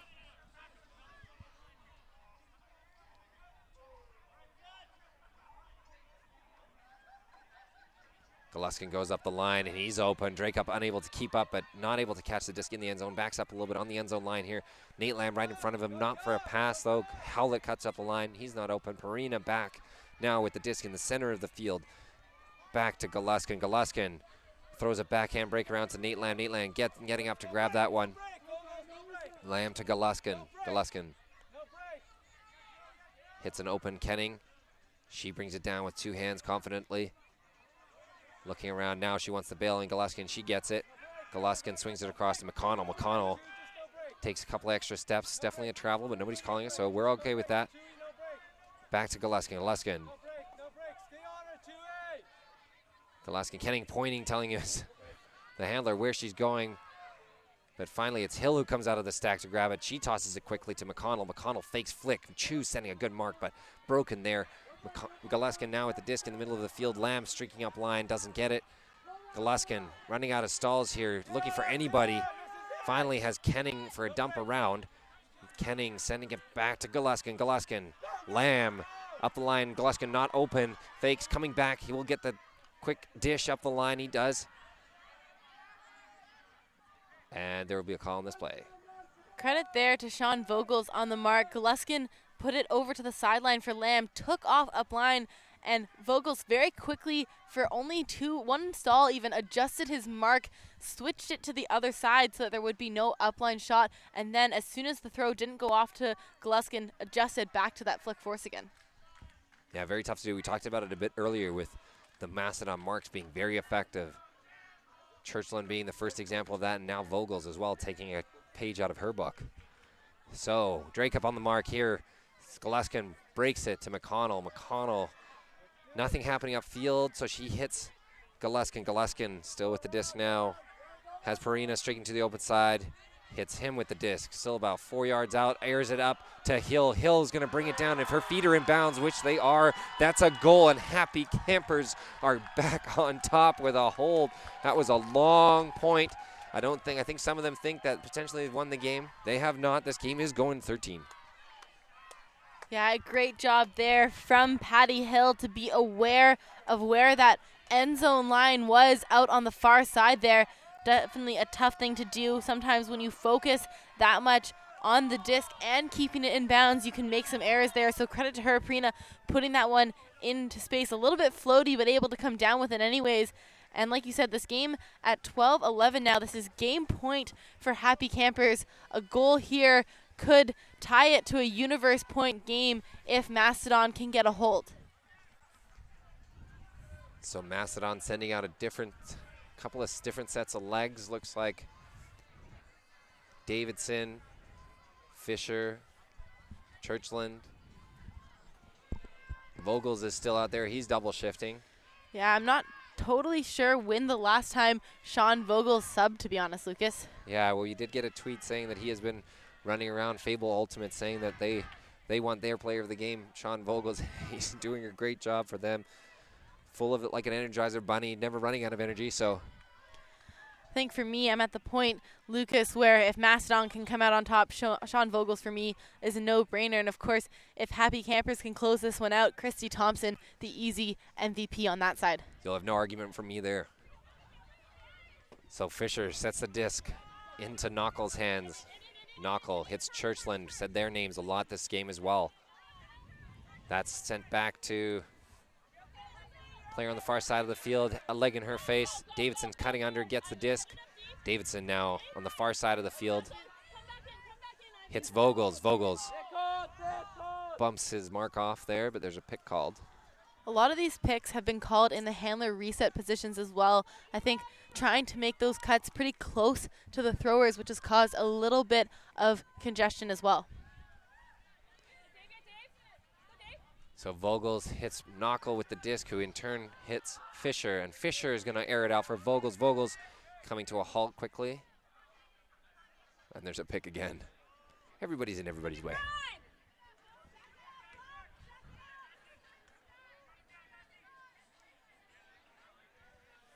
So Vogels will have the disc.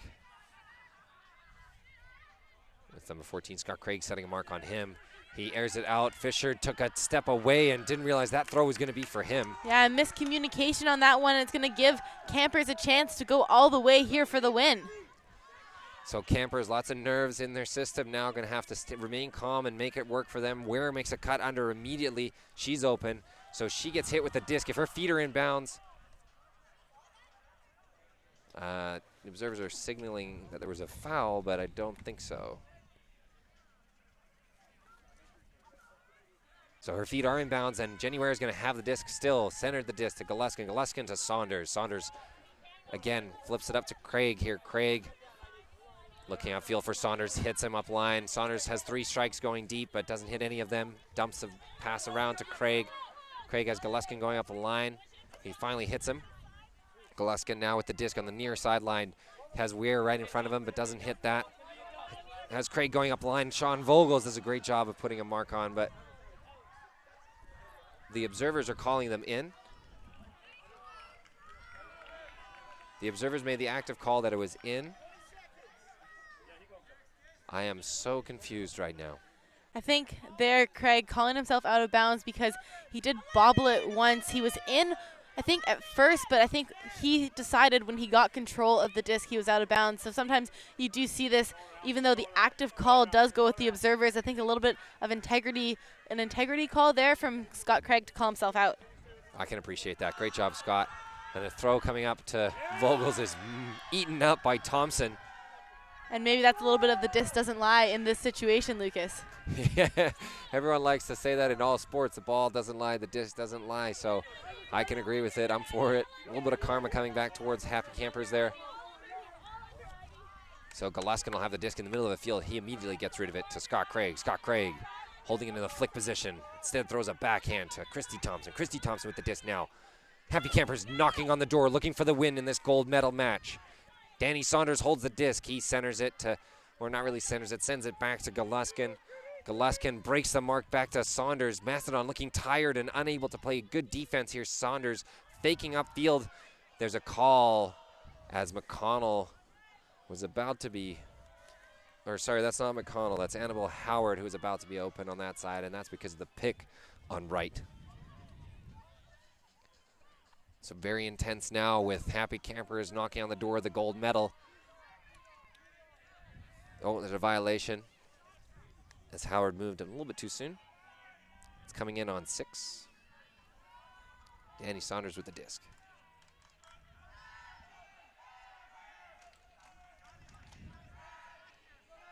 And the crowd getting behind Happy Campers. They want to see a win from them here as Galuskin makes himself open in the center of the field. He throws it around to Dustin Olender. Olender fakes, but finally hits Craig streaking under with Vogels right on his back.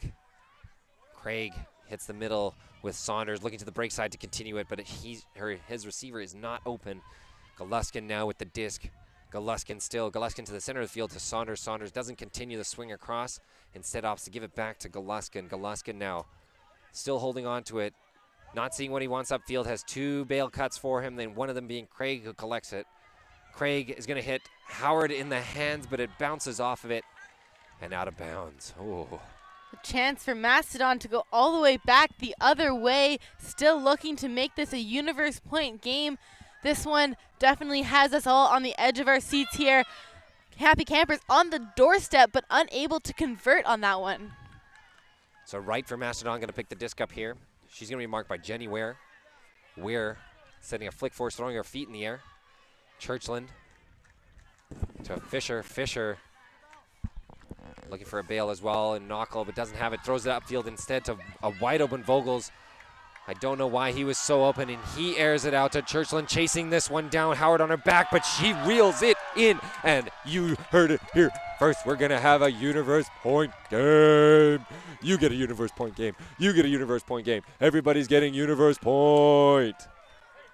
Mixed Masters Finals here at the 2018 Canadian Ultimate Championships in Surrey, BC, headed to universe point game. That one, Carolyn Churchland tracking it down all the way there, managing to get under it. She's had a phenomenal game today, and incredible shot there from Vogels as well.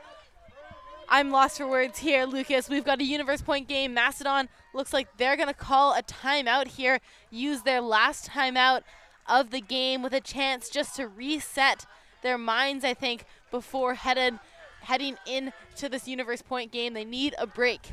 Yeah, they do have the tougher job of having to break the opponent's offense to score this final point. You don't necessarily want to be in that position when you start a universe point, but that's what we've got right here. So great call, taking the timeout and maybe resetting themselves, letting them know, hey, we're gonna put our top line out there, and you guys are gonna have to get behind them on the sidelines. So everybody excited here. No one's standing up because I think they're a little bit cold, but the people in the beer garden with our Strange Fellows sponsor here, they're getting excited into it there. I think it was a bunch of Penguin Village players, as you said, last year's finalists outworking Mastadon for the win last year, but Mastadon in the same position as last year, maybe looking to do something different and make the cards fall their way. Yeah, absolutely. You can't say it better than that, Lucas. Looking to do something to put this game in their favor. This two teams have worked so hard this entire game. Mastadon up 5-1. Happy Campers climbing their way back into it, and then neither of these teams being too worried by each other's momentum shifts throughout the course of the game, going on runs of their own and then trading out the majority of this second half to put us in this position.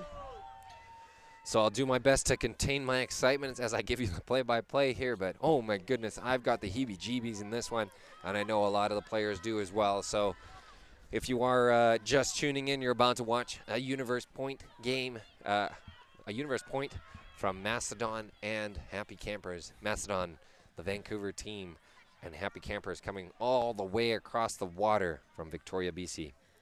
Not surprised to see the likes of Carolyn Churchland, Kalkin, LeBreton back on that line. You've got Zaba, Sadler, Davidson as well on the line here for Mastadon, looking ready to go out and make a big shot here. That pull from DeBruck, though, going to sail. Cup there, sorry, going to sail out of bounds. Yeah, and I would say that's the first errant pull we've seen in a while. Both teams doing a great job of pulling the disc inbounds, but an unfortunate timing for that, and it's actually going to be a little bit further up than the brick mark, as indicated by Alan Baggage here on the sideline, but Perina has the disc now. Drake up on the mark. Nate Lamb going deep off the bat. He's marked by Zaba. Perina looking for a dump in Howlett. He's got it. Perina goes immediately up the line, but there's a call upfield. And as soon as Perina looked away from Lamb, he made a second cut and was wide open in the deep space as well. He's been able to get open all day, so we'll see now with Howlett back in possession. So Patty Hill with the disc now. She has an outlet in Howlett. An outlet Howlett. And Howlett has the disc now. Looking into nothing, so he dumps it to Perina. Perina across here to McConnell. McConnell with the disc. Dumps it back to Perina, almost out of his hands, but he manages to corral it. He dumps the disc to Howlett. Howlett back to Perina. It's still in the middle of the field. Nate Lamb now open in the middle. Davidson bearing down on him. And Hill with the disc now. Hill dumps it to Howlett. Howlett not gaining many yards on these passes. They haven't worked far, but as I say that, a big throw comes up to Pat Frisbee in the end zone. He is in it, and your 2018 Mixed Masters gold medalists are Happy Campers from Victoria, BC. Unfortunately, Mastadon unable to do it for the second year in a row. Happy Campers coming back from 5-1 to start this game and work themselves all the way back and put it in the end in their favor.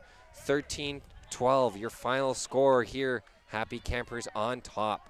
And Happy Campers didn't have a lead in this game until they brought themselves up at 11-10. And I gotta say here, though, it looks like this is not being called the victory. Some confusion here, I think, on what the point is to.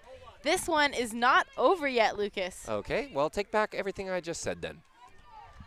Looks like we are gonna keep going here. I do actually think, Lucas, since a horn went between the 2 points, they count it as whatever the point was scored after that one. So it may be a game to 14 here.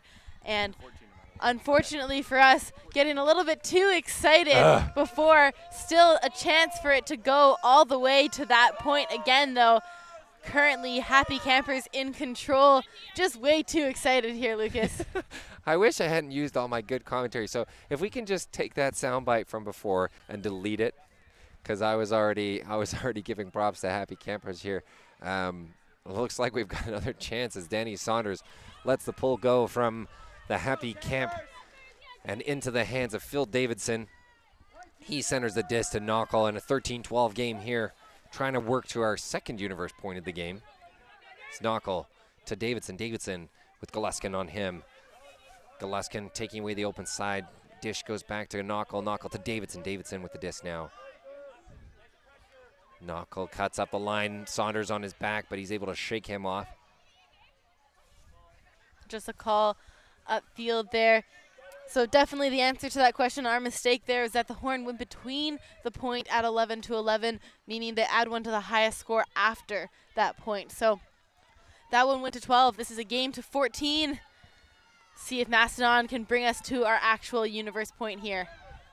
So Davidson and Knockall going 1-2, 1-2 as Sebastian all by herself here gets the disc.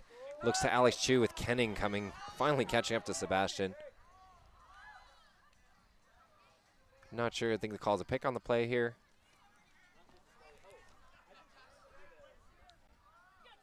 The disc is going to stay with Alex Chu on the near sideline as Jenny Weir will be setting up a mark on her.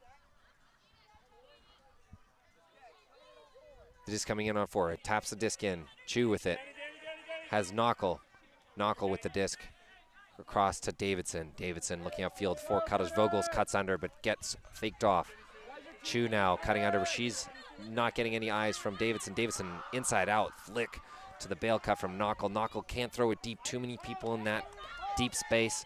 Instead opts to throw it to a wide open Sebastian again. Kenning not able to keep up with Sebastian or probably poaching off. So Vogels now with the disc, with the dish from Sebastian, who he passes it. Oh, but there's another call in the play, another pick call. The disc is going to stay with Davidson.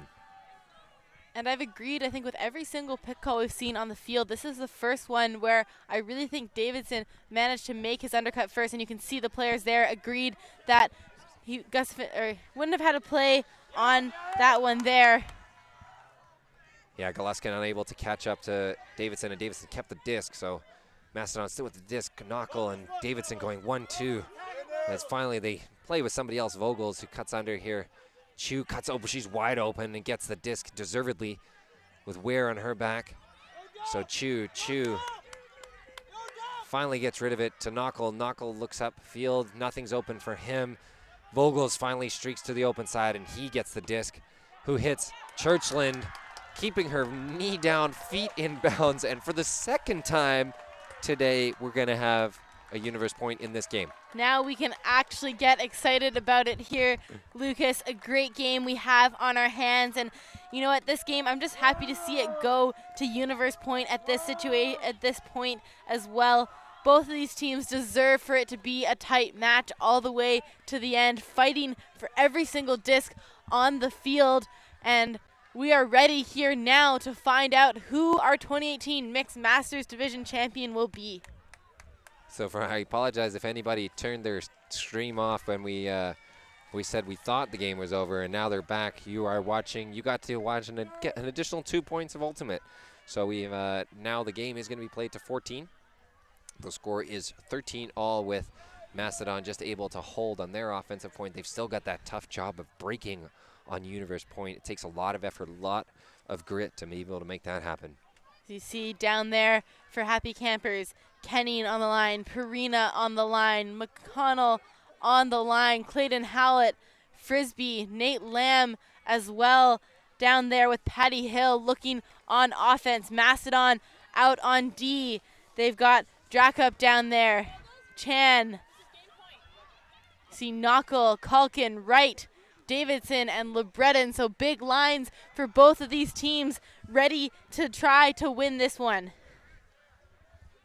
Mastadon having a little bit of advantage on this point with a bit of a height advantage. 3 players looks like they have over 6 foot here, whereas Happy Campers is going to go hopefully with a bit more of a speedy team, and Nate Lamb being the fastest man alive. And the pole is bounced inbound, so Nate Lamb will have to bring it back to the line. He centers it to Howlett. Howlett across to Perina. Perina with Dracup on his mark here. A forced flick. Davidson on Pat Frisbee, who has the disc now. Frisbee, sorry, to Perina. Perina to Hill, and Hill back to Perina. And Perina unleashes a big flick deep to Kenning, who's unable to grab that. Not sure if she saw that too late or realized where the disc was, but Mastadon now with a chance, and Wendy LeBreton able to reach out with her right hand and catch that disc. It was thrown behind her. She hits Davidson, who fakes a big flick deep. And as say that, Wendy LeBreton hands up line. She's got it. LeBreton with the disc hits a big under from Drake Hoop. Perina unable to get to that one. Nobody coming up the field because there's a call on the play, and I can slow it down.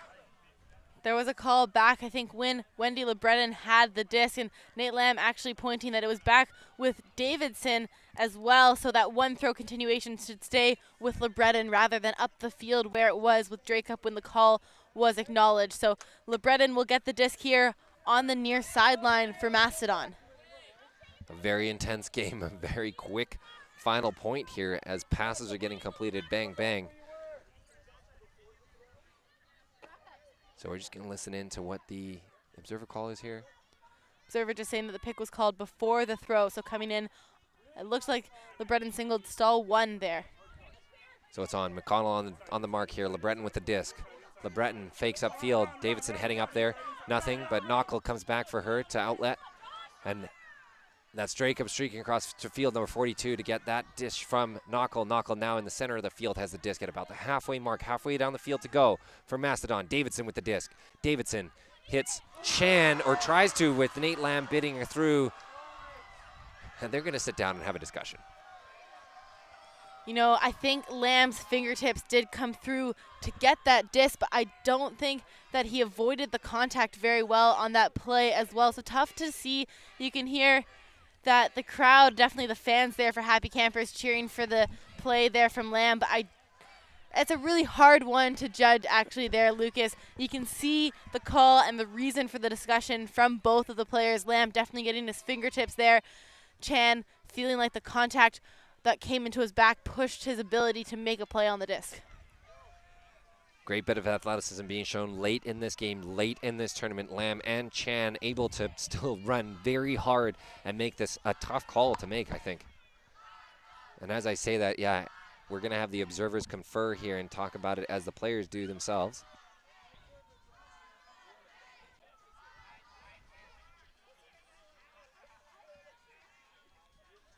Observer Alan Baggish will come in here after the quick discussion with Stephanie Woods.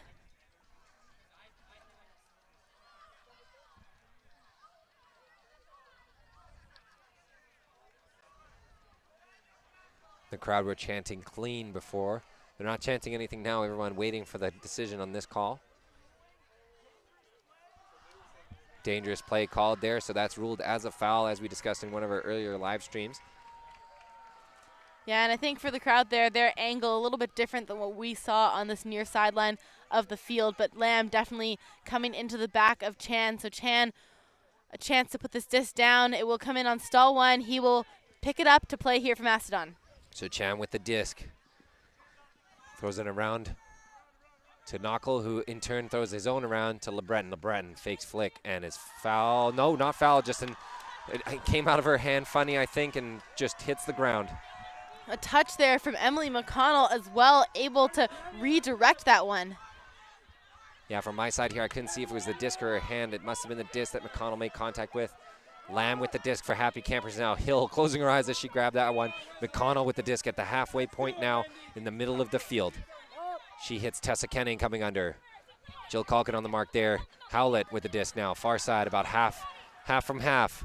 Just beyond the brick now. Pat Frisbee airs one out to McConnell, who's deep in the end zone. And with that, for the second time today, I'm going to announce that your 2018 Mixed Masters champions are Happy Campers from Victoria, BC, I think. I don't want to confirm anything just yet. Happy Campers definitely the champions now. They win this one on Universe Point, 14-13 over Mastadon. Mastadon, unfortunately, the same result from last year. Universe Point lost in the finals, but this today all about Happy Campers able to overcome a deficit at the start of this game, work themselves back into this one, and they are our gold medalists for CUC 2018. And that last point, even the last point that we thought was the Universe Point, the point after that between this point and the previous Universe Point, all three hard-fought points we saw here. Chan and Lamb laying out and working their, quote, butts off to try and get the disc here. Happy Campers doing a great job, like you said, Becky, having to come from so far behind to finally work themselves into a position where they could win it. They have themselves a better position in that they were on offense to start both universe points, making it difficult for Mastadon to have to break to win. So an amazing, I don't think we could have asked for a better Mixed Masters final here. I don't think anything tomorrow is going to live up to the amount of hype that I had today in this game. So great shout out to both teams here.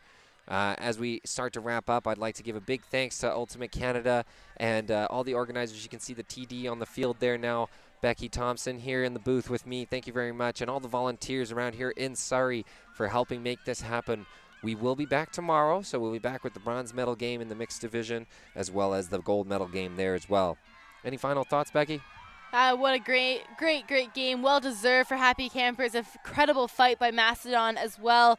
Managing to trade through most of that second half. The only lead for Happy Campers coming when it was 11-10, and then trading it out to the end here at this Universe Point. What a wonderful game. Tomorrow, like you said, we'll be back 10 a.m. We've got the Bunny Thugs facing off against Beer Kitty. That one's going to be our bronze medal game, 10 a.m. on the live stream.